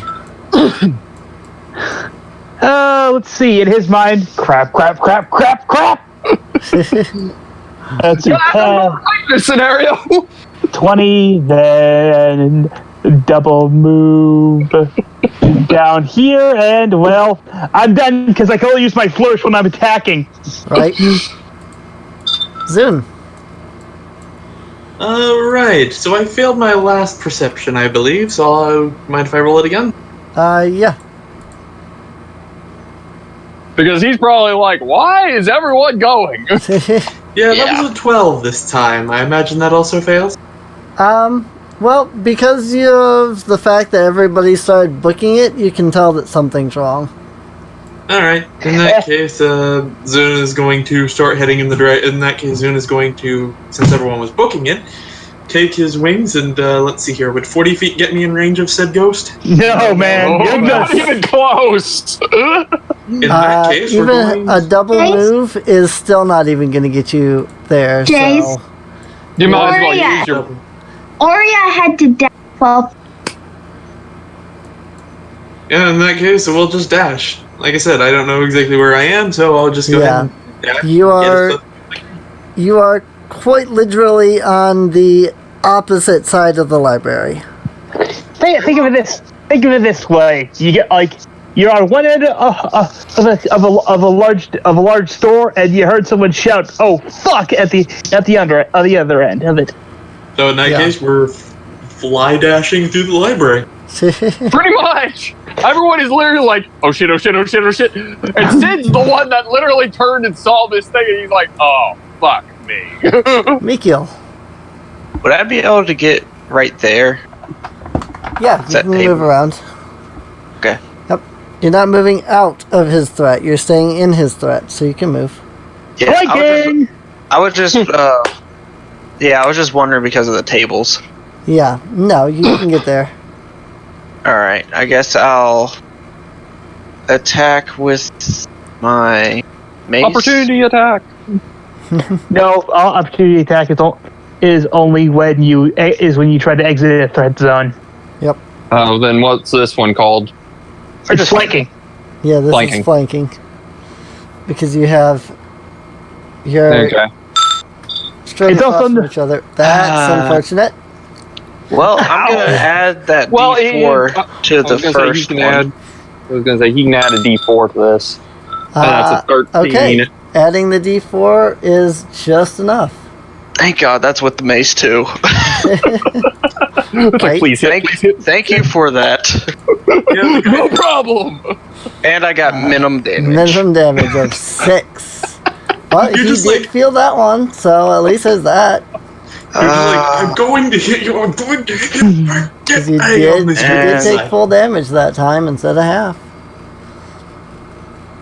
And my So he is now fully annoyed.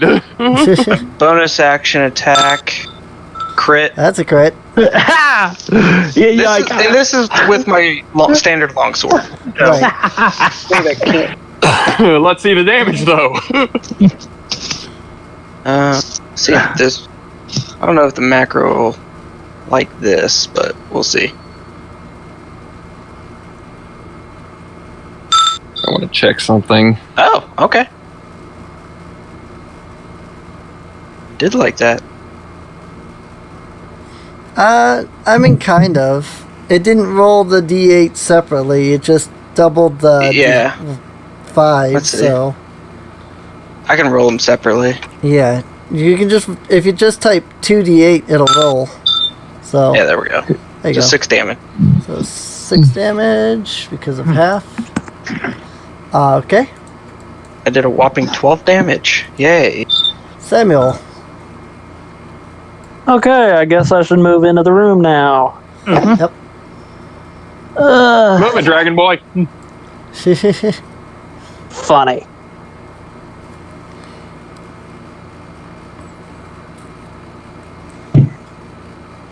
Hey, if you move here, dude, you can't move that way. Yeah, because remember, wall right there. That's where I was, right? Yeah. Yep. Yeah, right there. You have to go Yeah. down remember you and can then hit and move space. forward. Remember that you can hit space, and it'll drop a marker, and then you can continue to move. I did not know about that. Yep. Okay, Mindor, the really freaky weird dude in the ghost thing. Let him up. Samuel gets in the room. He turns the corner, walks up the city. He's like, "What the hell are you? Yeah, what the fuck is that?" I don't know. This thing keeps saying we've stolen something. I don't know what we took.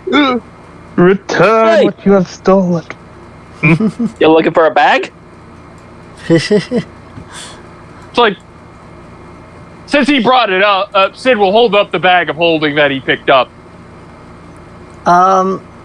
The ghost Mendor here will shout at you and say, "You have desecrated my library.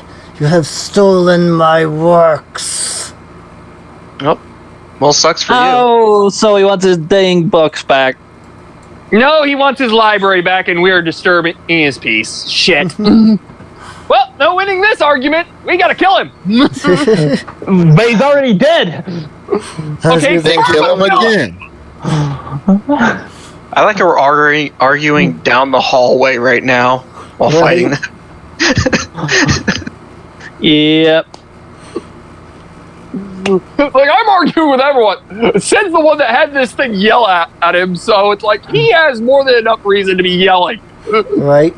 So yeah. So what do you do against this guy? Firstly, if you want my unprofessional opinion, open that trap of yours and let loose the a savage bolt of destruction. Do I look like I use my breath attack a lot? Wait, would alchemist fire even do anything to this bugger? Possibly. Considered magical. I mean, what does alchemist fire do? It's a 1d4 of damage at the start of every turn. Dude. It tells you what type of damage it is. Alex, you're using the wrong stuff again. The alchemist fire flask. No, I'm talking. If you're talking about the stuff from your class, that's that alchemist fire does 1d6 damage, and the thing has to make a dexterity saving throw. Oh, so the damage was different, but the flask throwing was still 20 feet and has a DC 10 dexterity check. 30 feet. Well, Active dominates in the 5 radius. Any creature must make a dex saving throw or take 1d6 fire damage. You use your spell save, I think, with this, don't you? Actually, no. It's a different DC because it's a because this is going off the artificer stuff, which I did actually send you in the chat. 8 plus proficiency plus intelligence. Mm-hmm. So what's your intelligence modifier? My intelligence modifier is a +3. So yeah, it has to make a DC 13. Right, so it has to make a DC 13 dex save. Mm-hmm. 14. So yeah, he misses. Yep, that doesn't even deal half damage. So. Seriously, man. Seriously, man. Just, one of these days, either I need to send this to Dark so that he can print it out for you, or you need to get something that can read PDFs. Yeah, my phone is not one of those things. I was gonna say, send it over Discord. That way, I can pull it up. Yeah, it is. It's already in the general chat there of the D&D channel. I'll resend it. Yeah, things get buried in this channel pretty easily. Right. Mm-hmm. Yeah, I'll be sure to have that printed off shortly. It also doesn't say that it's magical. So that's something to also consider. Yeah. I'm gonna go ahead. Okay, Artificer. Here we go. As well. I'll just make sure it is the one I already have. Equipment. All right. Well, that was a miss. So we'll move on to our sorry.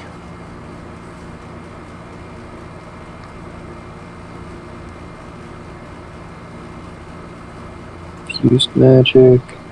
Ability score. Soul Artificer. I'm sorry? Wolfie, you there? You're up with the dragon. Oh, his headset. Oh, headset died. Oops. Oops. Alchemist Fire, there it is. Yeah, Alchemist Fire deals 1d6 damage, 1d6 fire damage. Since it's a volatile liquid, it doesn't say it's magical. No, it's fire damage. Doesn't specify magic fire or just regular fire. Vial and its contents disappear if you don't hold the vial by the end of the current turn. I was gonna say, most elemental damages don't, like, they're automatically, I think, counted as magical. Not necessarily. Well, yeah, you're right. Okay, Roll the yeah, ball, sorry, I was creature, reading object, the or sheet. service. Yeah, I was reading the monster sheet wrong British anyway. On impact, the vial So it wouldn't have mattered if it was magical or not anyway. Alright. Anyway, we're just waiting on... According to the one that Card sent me, it says the ghost would have to make a dexterity saving throw. It did. Yeah, that's what I did. It was a 14. Yeah, it did. He got a 14, so it saved. It saved. Okay. Because the DC was 13, so... Yep. And it's... Because it's basically a cantrip, it doesn't deal half damage, so... Okay. There we go. I'm back. Welcome back. Yeah. Oh yeah. So, or sorry, then. Alrighty. But no, I was just making sure I knew exactly how that worked in case he tries to do that again. Right. Can I get that 20-foot cone for the breath weapon? I thought I had it on the map, but I apparently do not. I can grab it. 1 second. Oh my god, bugs. I am having her there, though. Oh, sorry, he just squeezes past me. I'm like, "Rrr?" Like dragon? Size would have to be gargantuan. Oh my god. Yeah. Oh dear, sweet Jesus. Aim that sucker diagonally, please. That's the thing, that's what I was gonna do, but it'll hit Mikio too. Well, you might not if you aim it diagonally. From I mean, if I had her right there. Problem is, yeah, a problem is that if he aimed it diagonally from, at least from where Asari was, it wouldn't hit at all. If you're aiming from there, let's see. Going straight out. Yeah, hang on. Just need to turn it. Trying to get it. I mean, it would hit, just barely. Yeah. So it would hit him anyway? Yeah, it would hit based off of I feel sorry for that the wall, way though. that Xanathar's guide does cones with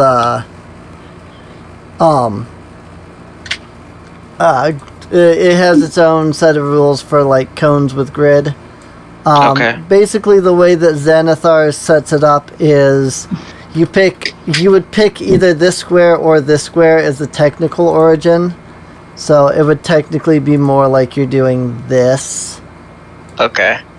So it would actually hit him, and based off of the way Xanathar says, you would go here, here, and here as the squares, so Mikio would not get hit. So. Alright.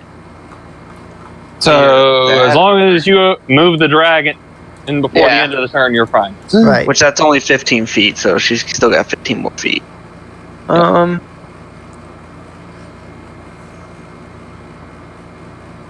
Yeah, go ahead and have him make a con save. He'll probably save, and this will do like really minimal damage, but Yeah. any other way it's going to be minimal damage because her weapon attacks aren't magical. He failed. 9. That is not a save. For one. So just a half damage, not a quarter damage. Yeah. Yeah, pretty much. 12. Holy crap! 12. That was max damage. Yep. And she'll move. Why did you do 3d8? Because we have the thing one. Remember, we have the damage dice one lower at the moment. Yeah, and the Because Silver when we're Dragons dealing- is a D8, not a D10. Yeah. And ghost time. So, you know what? Mikhail was the one that did the most damage. You sure? Hey, if I actually roll my real dice, I actually make good rolls. So that is 22. Yeah, that one hit. Ow. Pain. Lots and lots of pain. The 16 alone hit. 17 necrotic damage, and you need to make a Constitution saving throw. Well, that one I actually have a decent modifier in.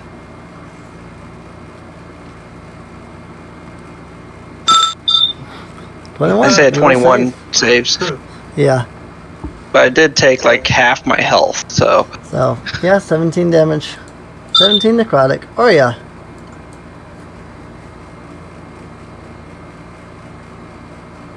Ow. Pain and hurt. That was literally half my health. Wow. Damn. Yeah. Yep. Don't die now. He's got a decent pool of health too. Right? Yep. That is a lot of damage to take in one hit. 4d8 plus 3. That's a lot of damage. Yep. Average of 21, so pretty dang close to average. Missed for ya?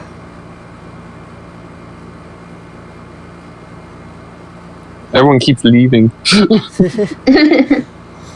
I think Miss is I the only believe one I of can housemates. fly. Oh my god.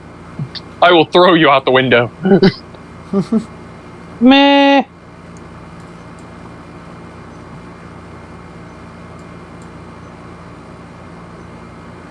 And essentially do the same thing I did in not hitting. Okay. Right? And that is a dex save instead. 19. Saves. Quarter damage. Quarter damage. Yeah. But she's got the larger dice too. Yeah, she's got the D10s. This is And about then to leave. to push my drawer eyes. And so I bless.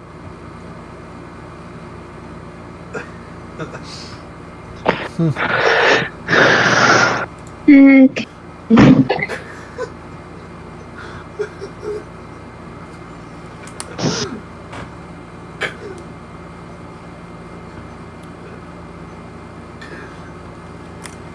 So I rolled 27. 27. So not very much at all. Yeah, it's like the ghost is just gonna look at your dragon funny. But it was Yeah. some. Yeah. Yeah. It was some. It was 6. But it was some. And she's kind of ducks behind her. Because she can't do that. Right. Alright, Zoom. Wait, is your dragon hiding behind Sid? Oh, behind Ari's neck. So no, sorry. Oh, okay. Behind the larger one. Giant silver dragon. If you actually look at the grid, Oria's token is in Orsa. Yeah. Okay, it's like it's like from where I'm looking, it looks like you're sitting with my character. Yeah. No, she's in the bottom left corner of the grid, so Yeah, I have she's in our side. Oria is almost always on the shoulder in a space with. Right. So to see both tokens, it's off. Yep. That was 30 Zurine. It's a double. There's There's the other. Okay. she can't do. You, Right. But you at least see the giant ghost in the room now. Right. And Vivi.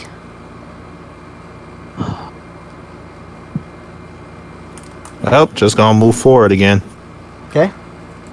Run, kitty, run!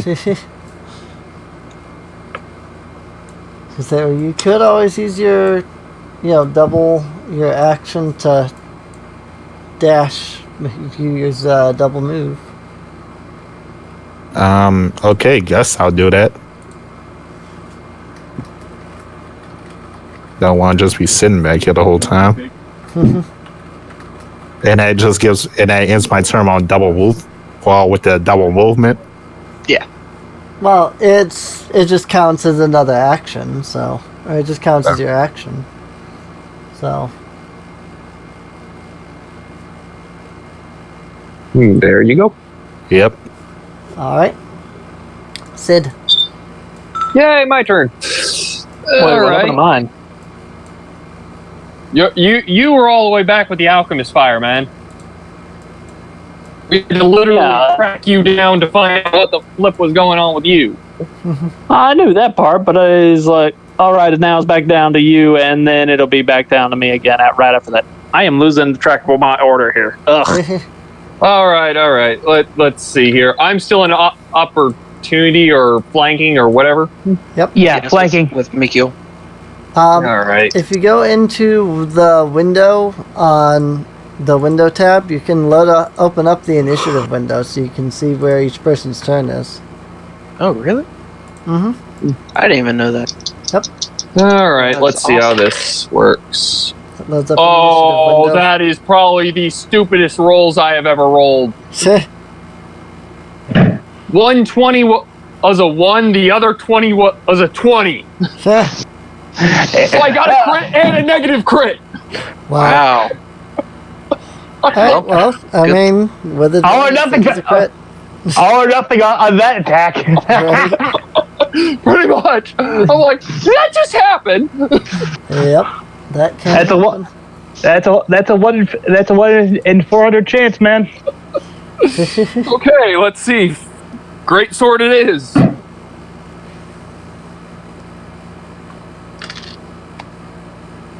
Max damage, so 17 for physical. And I need the acid damage. 5. 5. Alright. So 17 and 5. Alright. And Dimitri. It's like just full. Like, Sid is not having a good day.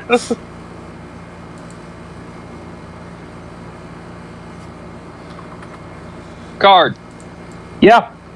it's your turn. Yeah. Sorry, a lot of people are talking all at once. So, Yeah. Fine. Good. move 1. Move 2, and Dimitri's like, okay, where's the ghost? Hey, he's like, so what's this guy want anyway? Apparently, he's pissed off we broke his library. Haley, that was a basilisk that we already killed. No, I think he wants his books to stay in the library. Seeing the new people, Mendor will repeat himself, saying, "Return what you have stolen." Oh, shut up. I do have a question to pose him. Okay. If we have not left the premises, have we actually stolen anything yet?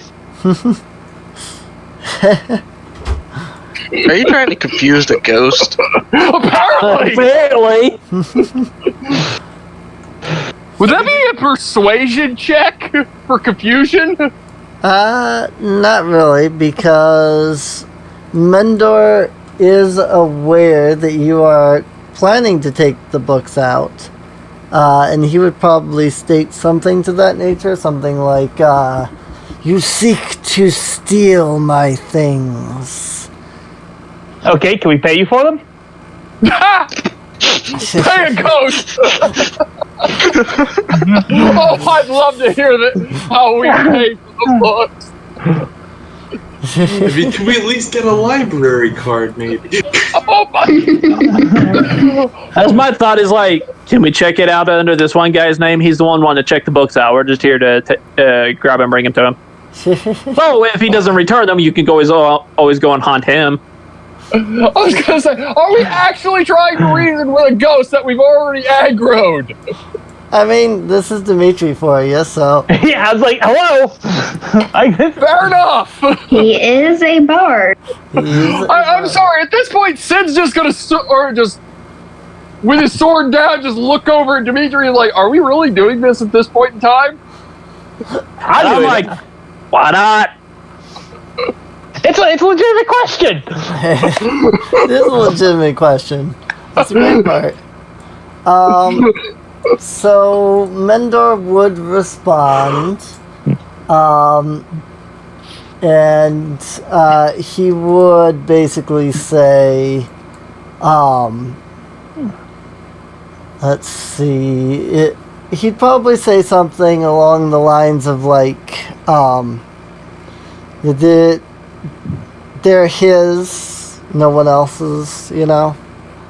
Oh, okay. Oh, so if you're being that way, well, looks like we have to put you back to sleep. He's an obsessive ghost. Lovely. Yep. Somebody hit it with a nuclear magic ball. Excuse me. So yeah, whoever's next, you're up. It's like we tried reasoning, like 5 times. We even had the bard try reasoning. Right. Team, diplomacy has failed.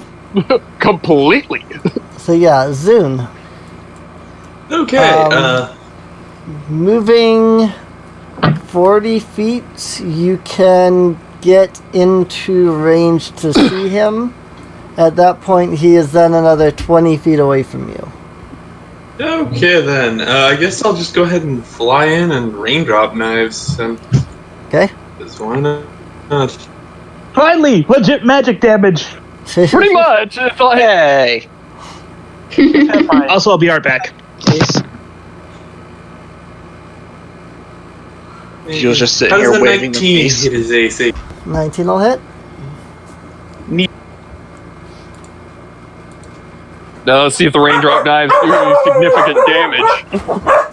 True. I mean, it's only a 1d8, so I wouldn't call it significant. She's happy to see you. Hey, any magic damage is better than none at this point. I mean, not necessarily. He is resistant to some damage, even to some magic damage, so... How's 7 cold damage do for me? 7 cold damage. Where's your pig? Where's your pig? I mean, he barely feels it. Well, he's also slowed by 5 feet, so whatever. You can not feel it all he wants, he's still slowed by 5 Where's feet. your bowl? So that brings us to Mikio. Alright. Let's see. You can either have him attack with advantage or hop on Asari's back. Have him attack with advantage. Because I need it for some reason. Right? You need the advantage just to make it so you can attack properly. I know. Right? Rolls are not in my favor. Seriously, not in my favor. Hey, 13 will hit. Hey, she gets lobbins. Pretty sure I'm getting like the minimum to hit. Damn, I'm alright. She gets lobbins. I was gonna say, if it wasn't for the one, I was the one in that you're, what do you call it? Yeah, the round before. Yeah, I would have just used guidance on you a couple thousand times. It's like, That's with the mace. Right. And then my bonus action attack. 21. I like how I can get actual good rolls with the non-magical weapon. Right? And 7 damage. He is down. Oh, Finally. Oh, that took forever. tell you what. Dual wielding has some good damage output with the cost of a bonus action. Right. Pretty much. With your combined attacks, his body begins to fade, and he vanishes. Slash and bash. With that, you all notice a very distinct and sudden change throughout the entire library. Almost like everything that was magical around here no longer is. Dude's like, ha! I knew it! I knew there was something keeping this place time locked and. Oh shit! I think my RA came early. Oop. Okay. There. Okay. Dimitri sort of chuckles to himself. He's like, I had a feeling there was something weird going on in this library because nothing is this spotless after years and there only being spots where the wall was broken, being affected. So, should we get out of here because this thing might collapse on us? Oh yeah. Let's fucking book it. All right, let's leave. Go call the scholars and the kobolds. Oi, Dimitri's like, oi, nerds, little dragon dudes, let's go. This place is gonna come down. So I was gonna say- it was just. Welcome back. Alright. The kobolds and the scholars all gather up with you, and you all book it out of there. I'm guessing we get out, the structure collapses on us, collapses behind us. No. The magic that was keeping it pristine is gone. Mm-hmm. But because it has been in such pristine shape, it is only now going to start decaying. So in other words, the place does not explode behind us. So. Cool, guys, don't look at explosions. But yeah, basically, there was magic keeping it from decaying. You removed that magic, so now it's going to be affected naturally.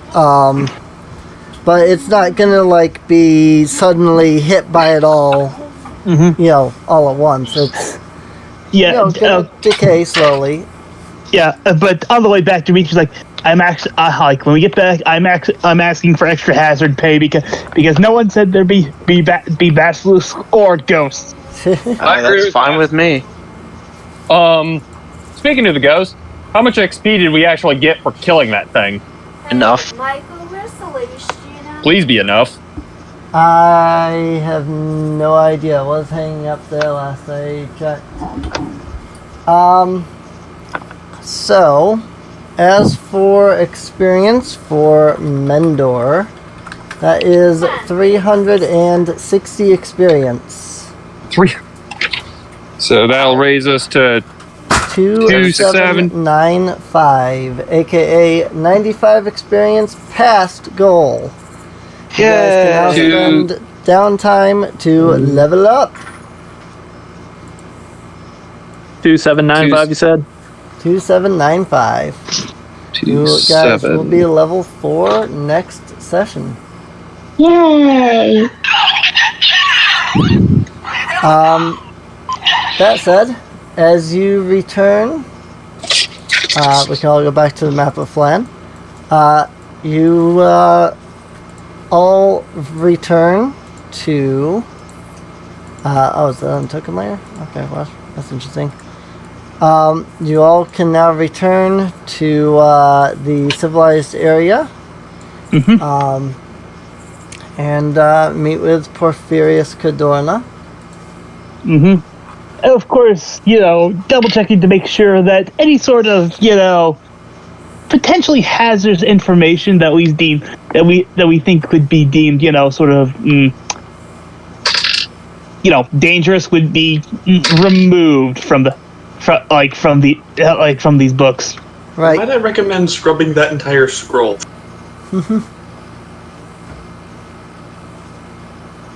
Unfortunately, we can't. Unfortunately, I can't scrub the entire scroll, but I can try to. I can try to make a duplicate for us.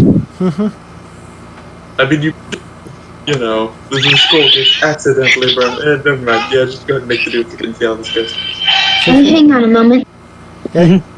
So what would that be? A sort of what kind of check would that be to sort of take the time as we're going back to duplicate that scroll? That would be a check with. There is actually a particular set of tools for that. You'd have to use those. Forgery kit. So, yeah. Oh, actually, hold up. Let me double check my pack because I might actually have a forgery kit in me. If you do, I think it'd be a sleight of hand then, wouldn't it? No, I think it would just be a check with the forging kit if they have proficiency with it. If not, then they don't get their proficiency bonus, basically. It probably would be... Actually, that's a good question. Get Xanathar's Guide to Everything, because it has this in it. I got one of my housemates decided a recording of it. Yeah.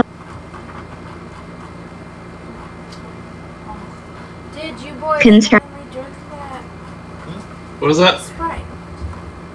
Did you boys finally drink the Sprite? Miss anything? It was just sitting out for a while and I was like, okay. I don't care if it was Did you get the amount of experience we got?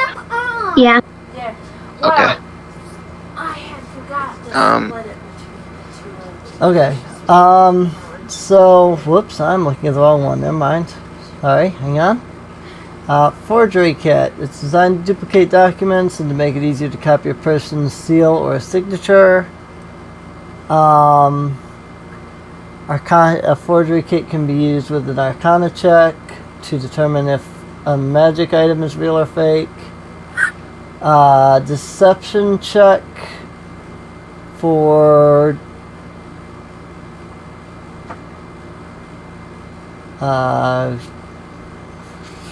producing papers proclaiming you to be noble that grants you safe passage.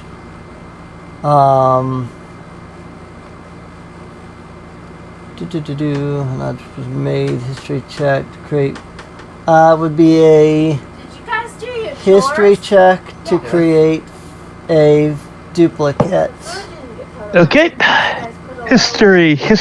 Ooh, history is not my strong suit. But hey, let's see what happens. I mean, would it be a deception since I'm pretty sure you're also falsifying the info on this as well? No, it actually says that if you're trying to like copy something, it would be a history check. Like if you're creating, because this is 2 minutes left. what you're copying is the It's a historical record. Yeah, the Fire of Death's Discourse on Power or whatever. It's a history book, and it's a history check to copy history items. Okay, even if you're going to be leaving out parts that are Right. unfortunate and we don't want people knowing. Okay. Right. Hang on a moment. So yeah, that's a 18.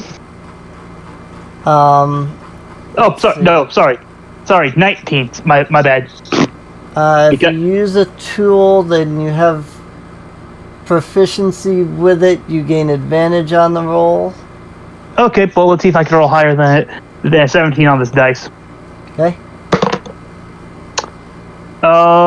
Nope, because that would be a 9 plus my jack of all trades, so that would just be a 12. So I'll take the 19.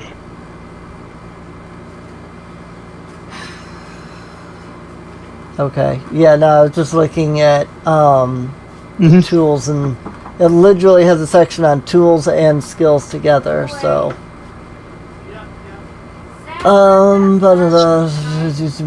Because I do actually have a. Oh, my eye is here.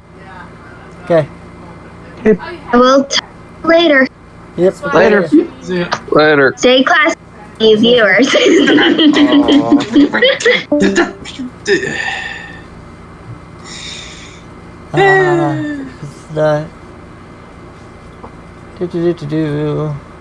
Yeah.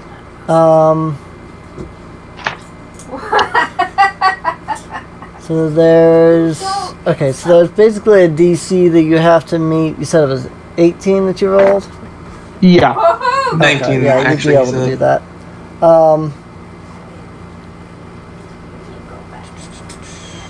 One second, determines DC for someone else.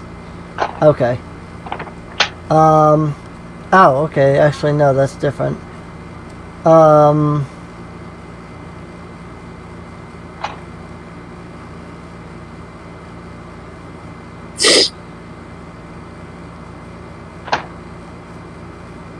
Okay, so you wouldn't make the check. It would be somebody trying to determine whose it is. Mm-hmm. It would be 10 plus your intelligence modifier when they roll an investigation check. Oh, crap. So which means Kadorna's probably going to be able to figure it out pretty quickly. Yeah, because I don't exactly have the best intelligence. You could always hand it to Sid. He has great intelligence. Yeah, but he's the one that's making it. That's the problem. Yeah, that's the problem. This is gonna stink of my handiwork, but you know, hey, it's the bard. Yeah. I was gonna say, could I give him a hand with this since we're all in this together anyway? Only if you have proficiency with the forgery kit. Nah, I don't have that. So. Yeah, unfortunately. Wait, would I have any expertise in this? Such a literal little guy. No, you don't. Not. No. Yeah. Again, you'd have to have proficiency with the forgery kit to even be able to perform this to begin with. Otherwise, you wouldn't know the first thing about it and wouldn't be able to utilize the tool set to even make it.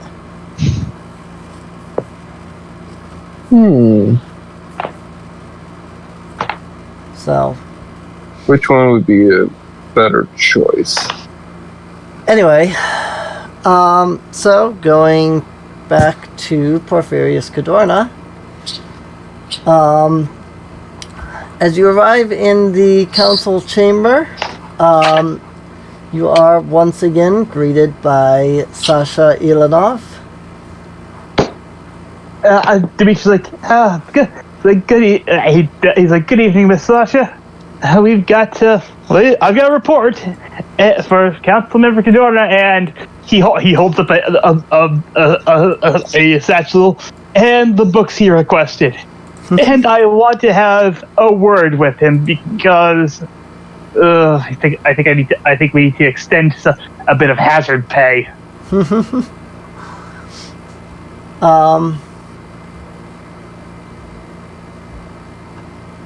Let's see. Alright. Sasha will call for somebody to get Cadorna. As you are waiting for Cadorna, the door to the council chamber suddenly bursts open. Eh?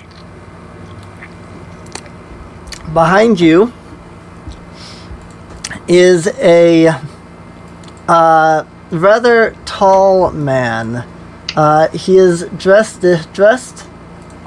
in a suit of gilded armor, basically iron mixed with a bit of gold dust and magic to make it stronger. And here's the last council member. You can see on his back a massive gilded warhammer inscribed with the mark of Tyr. Oh God!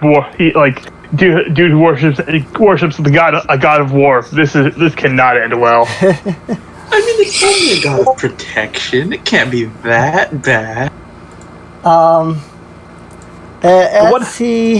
enters. Sasha gives a quick bow and says, Council Member Brachio, how can I be of assistance? The Bishop Brachio turns to all of you. He gives a very hard stare at you, almost a glare in a way. That's the kind of thing that just chills a guy to his soul. Mikio will stare back. Crying in the corner. Can I? He will turn to Sasha. Excuse me, sorry. Wow, I don't know what that was. He will turn to Sasha and say, have you managed to find anyone? Sasha will look to all of you at that point and say, actually, I believe I may have found just the people for your mission. Dimitri straightens himself up. He's like, Dimitri Hanali, technical leader of. I know that we did have a name written down, but we're still kind of workshopping it. So just call us the heroes of Flan for right now. Zune is still off blubbering in the corner. Miko will yell out, "Hey, Shasha, what do you want done with this old man we found?" Oh yeah, but he's like that was gonna be my report to Cadorna, but let's be but one thing at a time, Mikio, one thing at a time. So how may I and my team be of service to you? Councilman Brachio, in the back of Dimitri's head, he is panicking because yeah, you're the only one panicking. Yes. Because growing up, he was taught if you ever actually come face to face with a person of faith, i.e. a cleric or a paladin, be on your best behavior, because if they even detect the hint, even the smallest hint of evil, they will smite you without question or warning. Wait, if you smell the slightest hint of what? A bit of evil or hesitation. Oh shit, they're getting bad vibes off me then. well, no. Remember, Dimitri was raised by essentially a roaming assassins guild, so... Right. Yeah. I wonder how this would have played off if I decided to go with, say, a Judge Dredd paladin then. Oh, trust me. The interaction between our characters would have been much different. But anyway, continuing on. Right.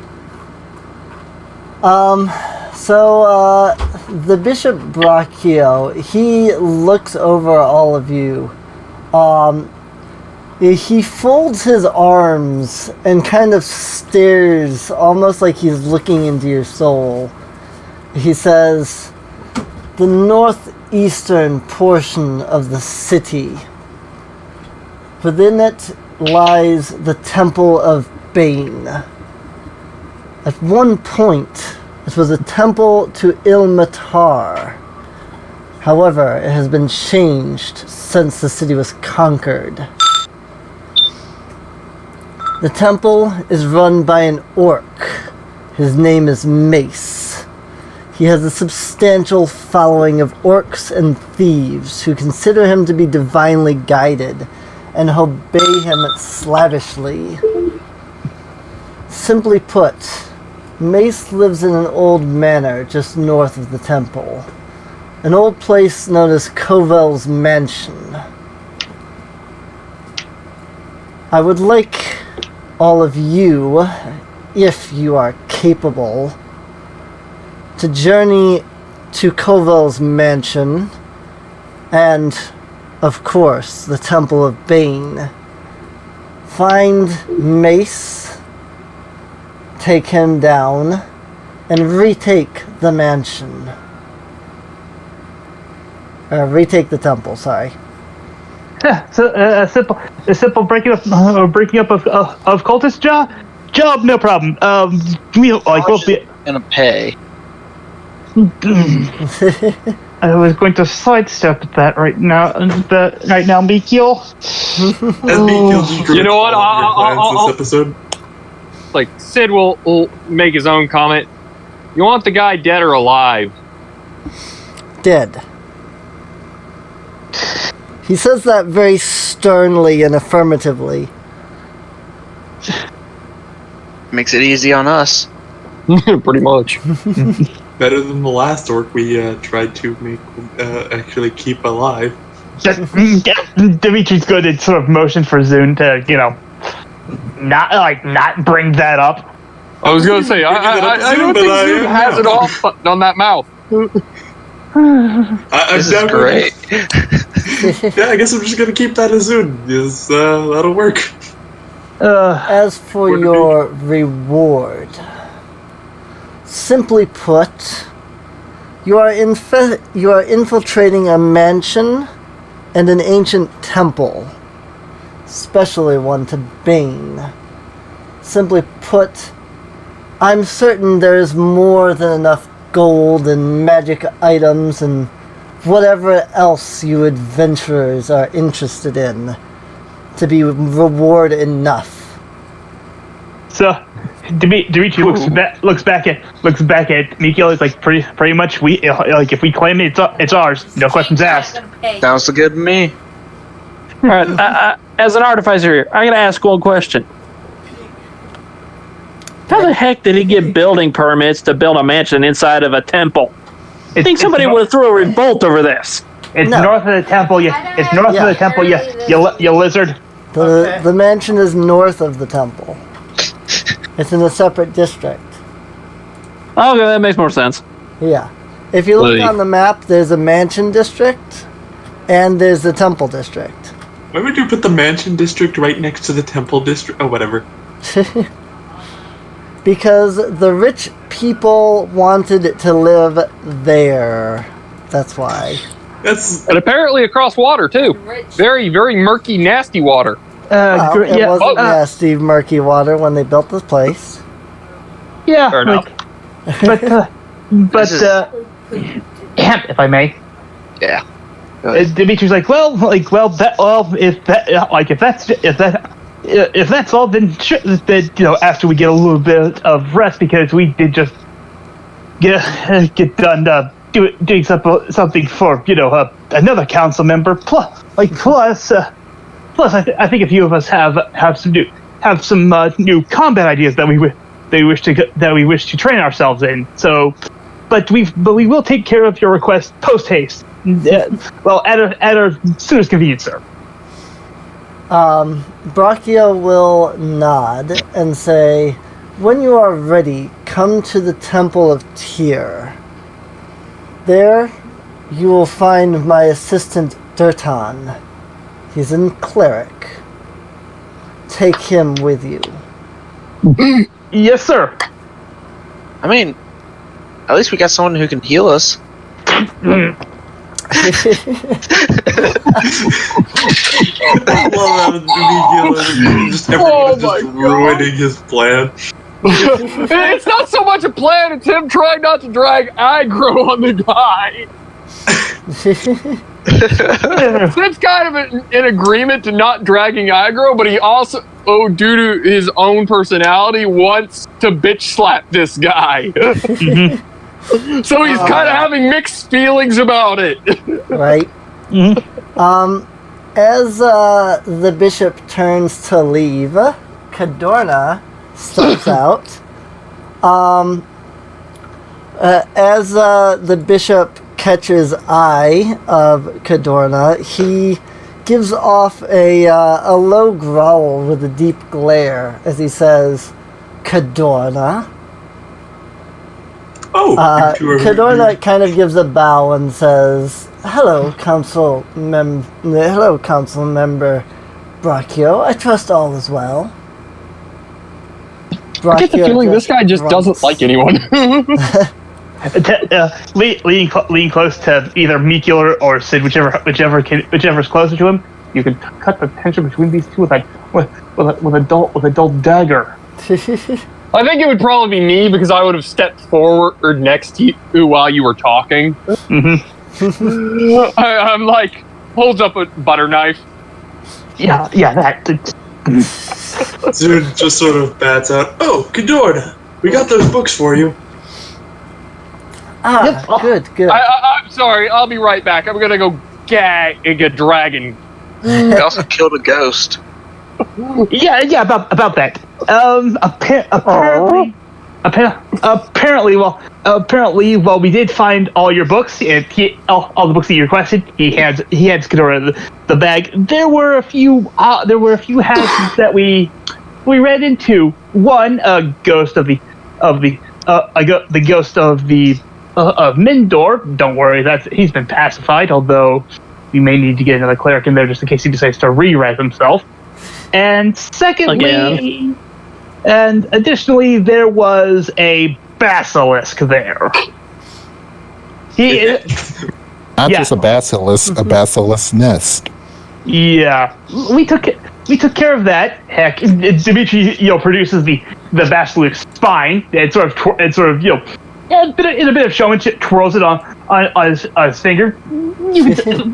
As proof, here's its best spine to show that yes, we did take it out. I would have wanted to grab I would have shown off the eyes, but my little friend over there got to them first. These are mine. You can't have them. On that note, underneath my cloak, I get into my bag and I pull out one of the eggs and set it on the desk. We also have that. And I have an old man that's unconscious and insane. Yeah, without a rambling old man there, you might want to see if you have someone to sort of unbreak his mind, or however you do that, and try to get some better information out of there. He was rambling about something being held up in the Castle of Flowers and something being engulfed in flame. Something about a flaming man, or did he say flaming man, or just a thing engulfed in flames? Something engulfed in flames. It's been a long day.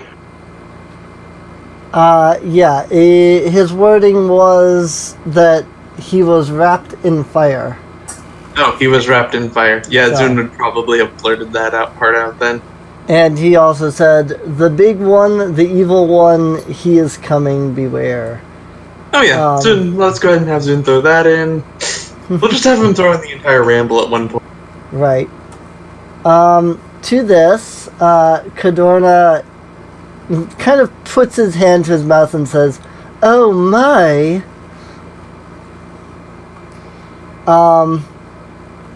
Cadorna will... Insight check. That was like. Would you mind assisting me? Because actually, what's your insight? Technically, I'm getting a +3 on this. I have a +5. So would you mind assisting me? I could zoom and sort of say, Yeah, would you like me to run it? Yeah, Dimitri is sort of giving Zune a bit of a is sort of giving Zune a bit of a nudge and a little bit of help of reading him as sort of giving him a quick check of read his sort of is that a concern to Omai or I didn't expect you to find this guy Omai. He sort of gives him a look like that. Okay, let's see here. All right, that's that.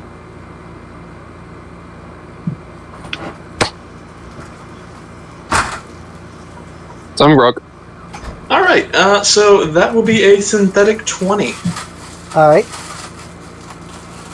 That's good. I'll roll 2 just in case. Okay. Well, apparently, hold up, that didn't come out right. Apparently, I'm doing just a little bit better because I'm 21. 21. Okay. he does seem concerned. He definitely, you get the sense that he did not know that there would be a basilisk. That said, before you can discern further, Cadrona will actually say, I apologize. I thought I had told you about the possibility of the ghost being there. No, you must have slipped your mind. Yeah, things happen like that. Slip something into his mind. My apologies. To that, he will take the bag and start looking over everything. As he goes over everything, he will hand you the amount of gold that is listed here on the sheet. So I'm very 10, curious. 20, Did another Dimitri 20, slip him another the 20, actual 20, 50. scroll or the falsified scroll? You really think Jace, think of that. Do you really think Dimitri would have actually given him the actual scroll? 650 gold. That is 650 gold for all of the things that you have been that you have returned.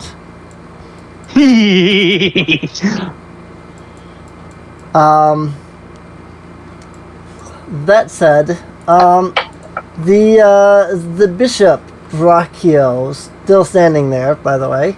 Yeah. He will look at the unconscious man. He fairly rudely awakens him, and begins to talk with him for a moment. Of course, the crazed man is, shouting his, things and whatnot. After a few moments, the bishop turns to all of you and says, "It would be possible to cure his insanity." When he says cure, he kind of gives you, finger quotes. He says... I imagine he says that in Dimitri's head. He just visualizes him doing the finger quotes, but he still has his arms crossed, and that's sort of very, Right. Yeah. He says the only way to fix his simply hang on, I'm reading. Tongue-tied. Sorry, I'm trying to remember how I have this worded. The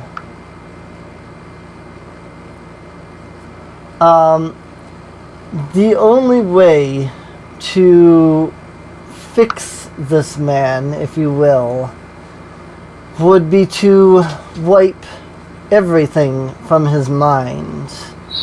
Every last memory. From there, we would have to install a false personality.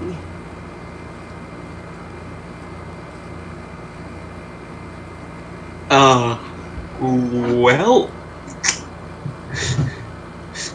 That's not awkward at all. Poor man. That sounds like dark magey type crap going on here. Dimitri's like, oh well, if that's one way to put him back into natural life. Oh well. I mean, it's not like anyone, Zun just kind of is neutral to the idea.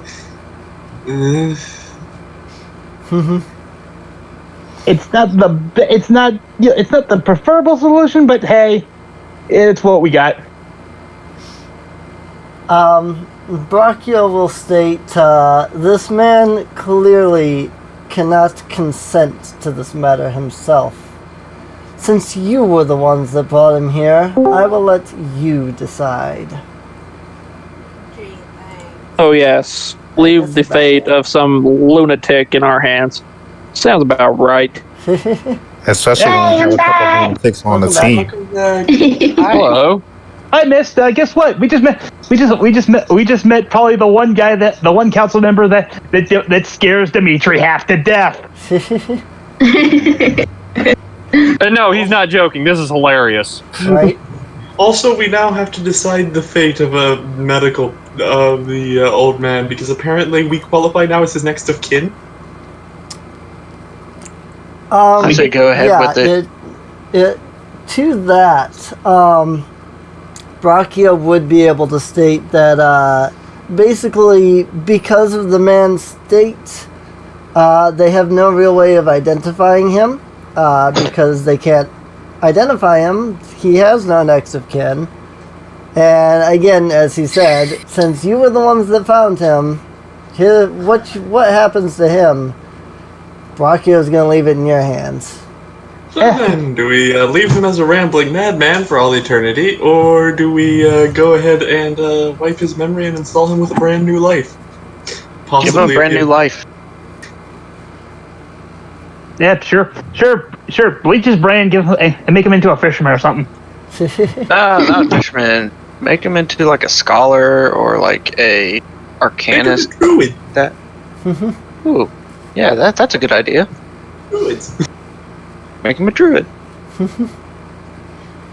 Hey, I'm just consenting to them to these guys, giving them essentially giving them the whole brain fixing procedure. What they do with them after that, not my problem. Right. There you go. Did they have the? That would be a good idea. Bleach his brain and turn him into a druid. It's like we care because. That's pretty much just the hell. It's like it's pretty much. I think collectively, everyone just like, sure, why not? Right. Yeah, I say The so. reason why Zeus even thought of it is because someone needs to actually protect this region properly. Druid. Druid. 'Cause that's what druids do. Brachio will take the man by the arm and say, "Very well. Then I shall have my priests take care of this man." So, with that, a quick question. Is he dragging the man because he's still unconscious? No, he woke him back up. Yeah, he woke him okay. back up Never and mind. was talking to him. That's why he realizes how insane he is. Okay. So yeah, he's grabbing him by the arm. He's then going to turn back to all of you and before he leaves say, "Remember, before you head to the Temple of Bane, come collect Thurtan. You will need him in order to cleanse the temple." Yes, sir. We'll be sure to do that right away, sir. Yeah, whatever. With that, Brachio will turn and head off. Once Meanwhile- Brachio essentially leaves, Zun will just sort of add, "Well, he seems nice." It's like, I'm sorry, Sid's gonna just look at Zune and go, "I will hurt you." Phoebe kind of just starts laughing out loud. That would not surprise me in the least.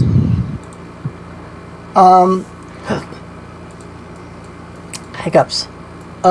So Porphyrius will look to all of you and say, "Well then, it does sound as though you have a mission to attend to.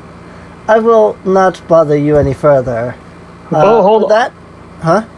Hold up. Because you neglected some information, and because we did prevent a future basilisk problem, maybe in the future you could owe us a favor.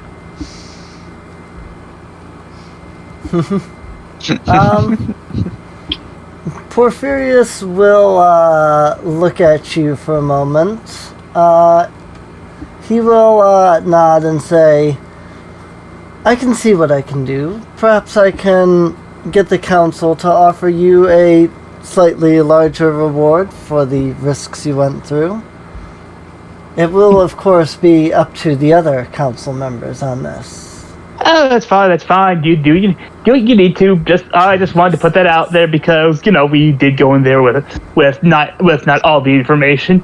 Plus we did come back with, hey, all your scholars is back intact, and so don't need to worry about replacing any of them.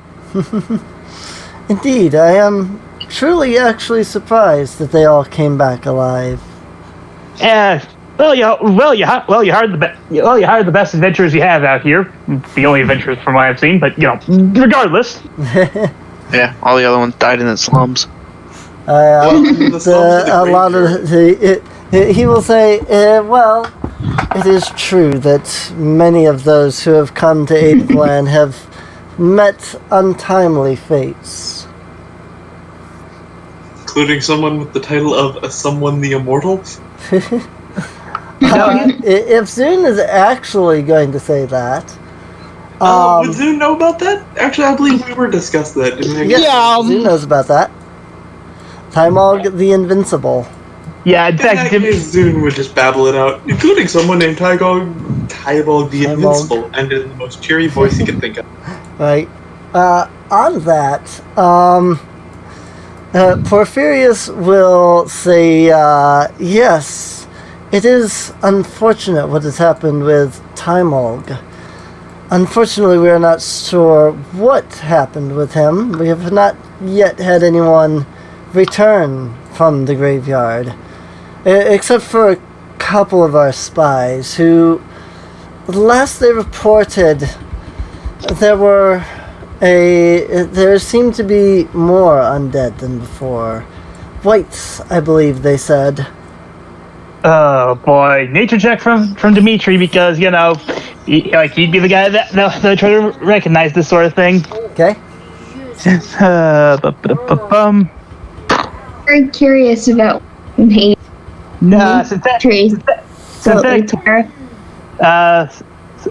Synthetic 20. Okay.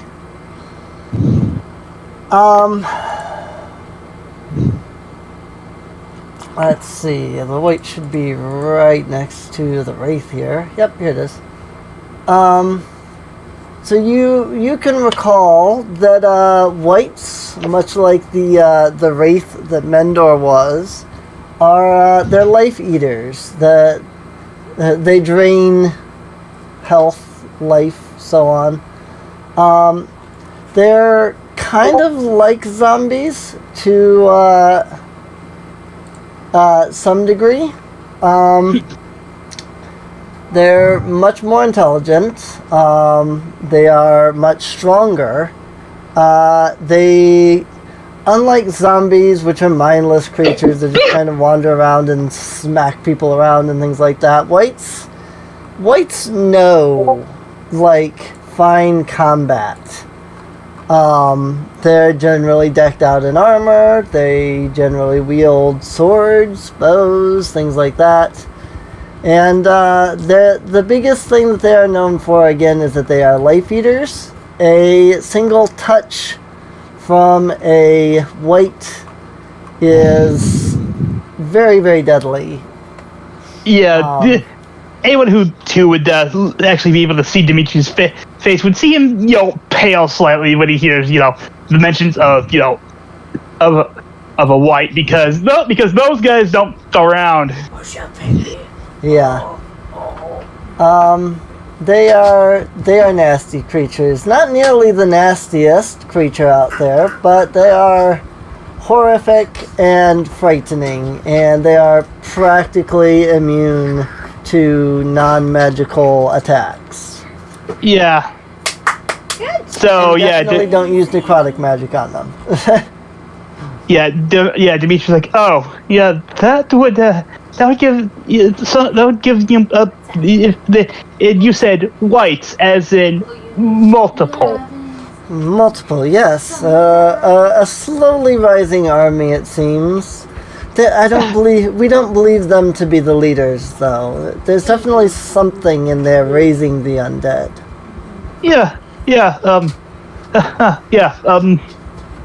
Well, we'll let you get back to those books. Put in a word for a council to maybe give us some additional hazard pay for what we've gone through. We have a little bit of trading to do. Plus, Councilman Braccio did sort of, make a formal request of us. Indeed. Vivi's just trying to hold back laughing. because She's just she's just barely containing herself. I'm sorry. Sid is just gonna face palm and shake his head at poor Dimitri, trying not to cry himself. Trying very hard, probably not to, soil himself right now. That and just try to keep face because he's supposed to be the brave leader. Right. Yeah, this is going horribly for you. I'm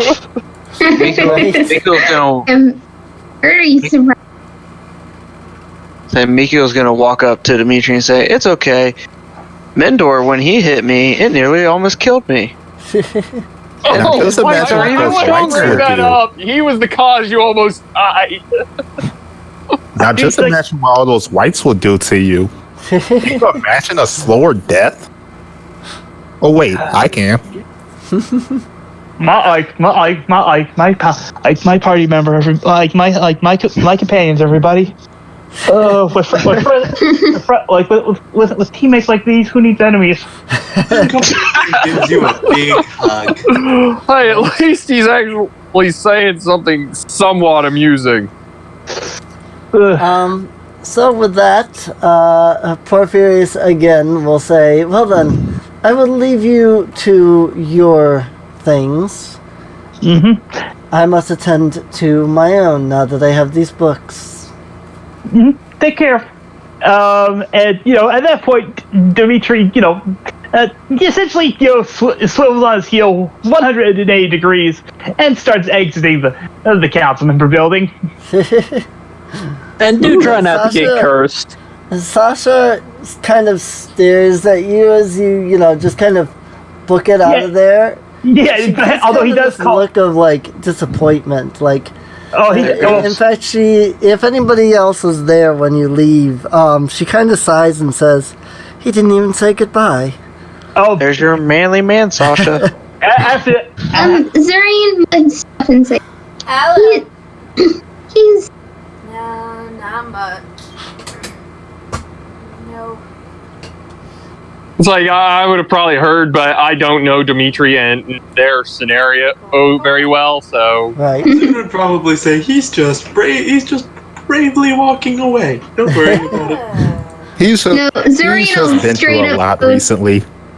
Don't worry, we'll keep him alive for you. going to tell Sasha or Demetrius scared count.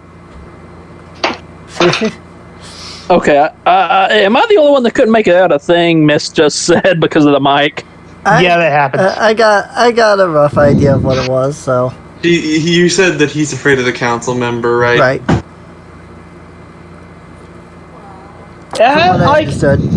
I'll say this, after a moment to compose himself, Dimitri is going to dash back in, looking, after he's sort of taken a moment to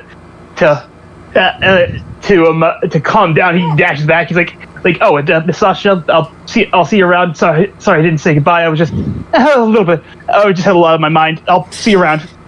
Because I did actually have that planned. It's just, it's a bit of convenience. Like, oh wait.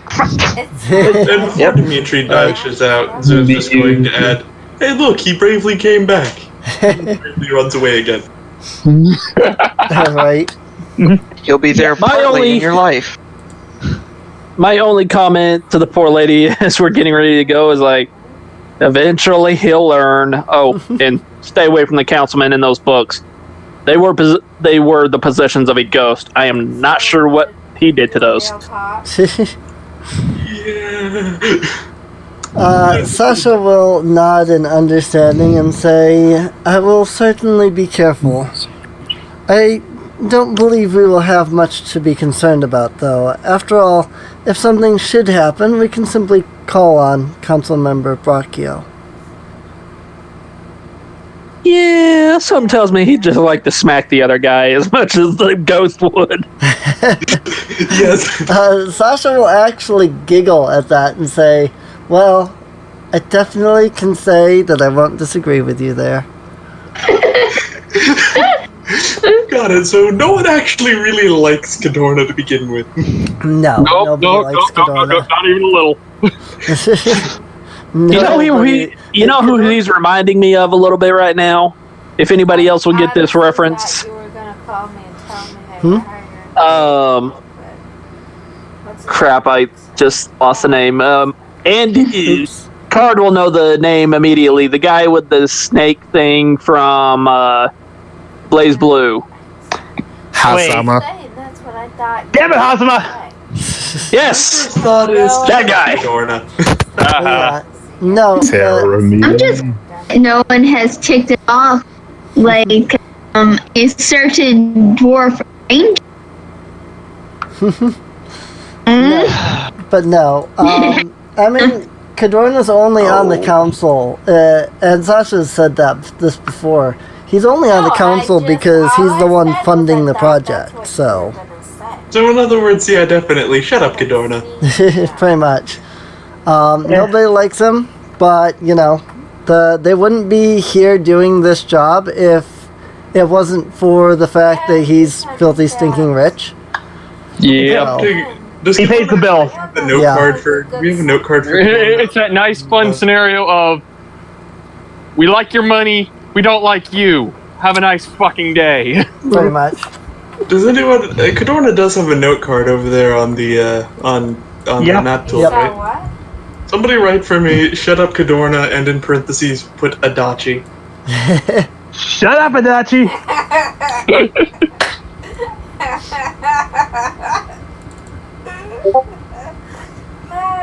But yeah, oh boy. Yeah, but yeah, after that little exchange, Dimitri's gonna head back to the after say goodbye to Sasha properly this time. He's gonna head back to the inn, take a seat at a table. And he's just be like, oh god, I barely got out of there with my neck. I'm sure he did. It's like Sid's gonna sit across from him, handing him a drink. I think you need this more than I do. Right? So Zerine will kind of stand nearby and say, "Oh, why are you scared of like?" When I was growing up, my mom and the other members of the troop would always warn me that paladins and clerics could steer directly into your soul and judge you. If they even thought you were even the tiniest bit evil, bam, divine judgment. No questions asked. They would smite you without a second thought. You had. No what? Huh? I missed about half. Sorry, go on. I missed about half of that. Okay, I'll repeat that then. When I was growing up, my mom and the other members of the troop I grew up with warned me that clerics and paladins could stare directly into your soul and tell if you were good and determine anything about you. And if they detected even the smallest hint of evil in your heart, bam, smited there on the spot. No cause for alarm. They would end you in an instant. So, needless to say, paladins and clerics kind of scare me. Huh? Then you gotta wonder why did I walk out of there alive? Well, you and me both. I don't know, but hey, he might have more pressing matters than smiting everything that he doesn't like. Because otherwise, he probably would have smited Cadorna already. Possible. That's true. Yeah, this is sort of an irrational fear for him. So Right. Well, with that, I think that's a good spot to end off, since we're going to spend in-game a couple of downtime days. Yep. So, starting next session, the amount of days you have been in Flan is now 11. Because that's how long your downtime is gonna. You went from 8 to 11. That's how long the downtime is. So it's what? 3 days? Yep. Oh, by the way, before just so that I can get this out of my system now, we actually have 888 gold. So, and then we're going to need 10 each to split for each of our training. So that's going to take us down to 800 gold. 800. So, yep. So divide that. Divide that 8 ways. That's about 100 gold each. Depending on if people want individual gold or not. Right. Zoom take the 100 shinies. Yeah, Miko is too. It's like we all just take our own shiny shit and run. Right. Yeah, Dimitri's like, okay, let's see. Yeah, after some quicker counting, there you go, 110 gold for everyone else. Now, if you want me to, he looks up and his shares left. Hold on to yours, I can. Whatever. I love that you didn't even get a chance to finish that line. Yeah. Alright. Well, with that, next week we'll come back and you guys can all head off with Dirtan, the cleric, to the Koval Mansion and the Temple of Bane. And so for those at home who enjoy it, whenever Dimitri is on edge, congratulations. He's about to be that for the next little mini arc. Right. Which means Vivi's cleric in the party. Which means Vivi is gonna have the time of her life. Oh, that's gonna be fun. Is Vivi gonna torment the cleric? Please no. I don't. No, she's gonna torment Dimitri. Oh, because on a side note, I will say Dirtan is level 5, so 1 level higher than all the rest of you, so that'll be nice. How dare Dirtan? Good heals. Yeah, those better be some pretty good heals, huh? Good heals. Oh, yes. Be glad none of us are zombie class. I just rolled Doreen's and she gets a nice 12 for her age. Nice. Alright, well, with that, I guess we will see everybody next time. Feel free to check the video description down below if you're watching on YouTube instead of here on the live stream for a link to the video description, or to the playlist. Wow, said that way wrong. Link in the video description to the playlist so you can watch all of the other episodes of the podcast. If you need it in audio format, just, I don't know, get one of those YouTube video downloader things. Because I haven't been able to get them to convert to audio on my computer, unfortunately. I don't have any good programs. But I can't seem to get Goldwave to work anymore. Man. But if you do want to have us have an easier time of doing that, why not put somebody to Serene's Patreon? Every little bit helps. Heck, if we manage to get this far enough off the ground, we might be able to afford actual decent software. Right, that's true. Goldwave's not that expensive. I just can't. I have Goldwave. I can't get it to work install on my computer. So, have you tried Audacity?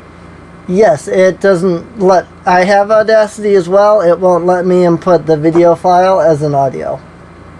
Do you have is it an MP4? Are you recording an MP4 video? I think so. If you can get MP4 and then I believe it's the FPEG.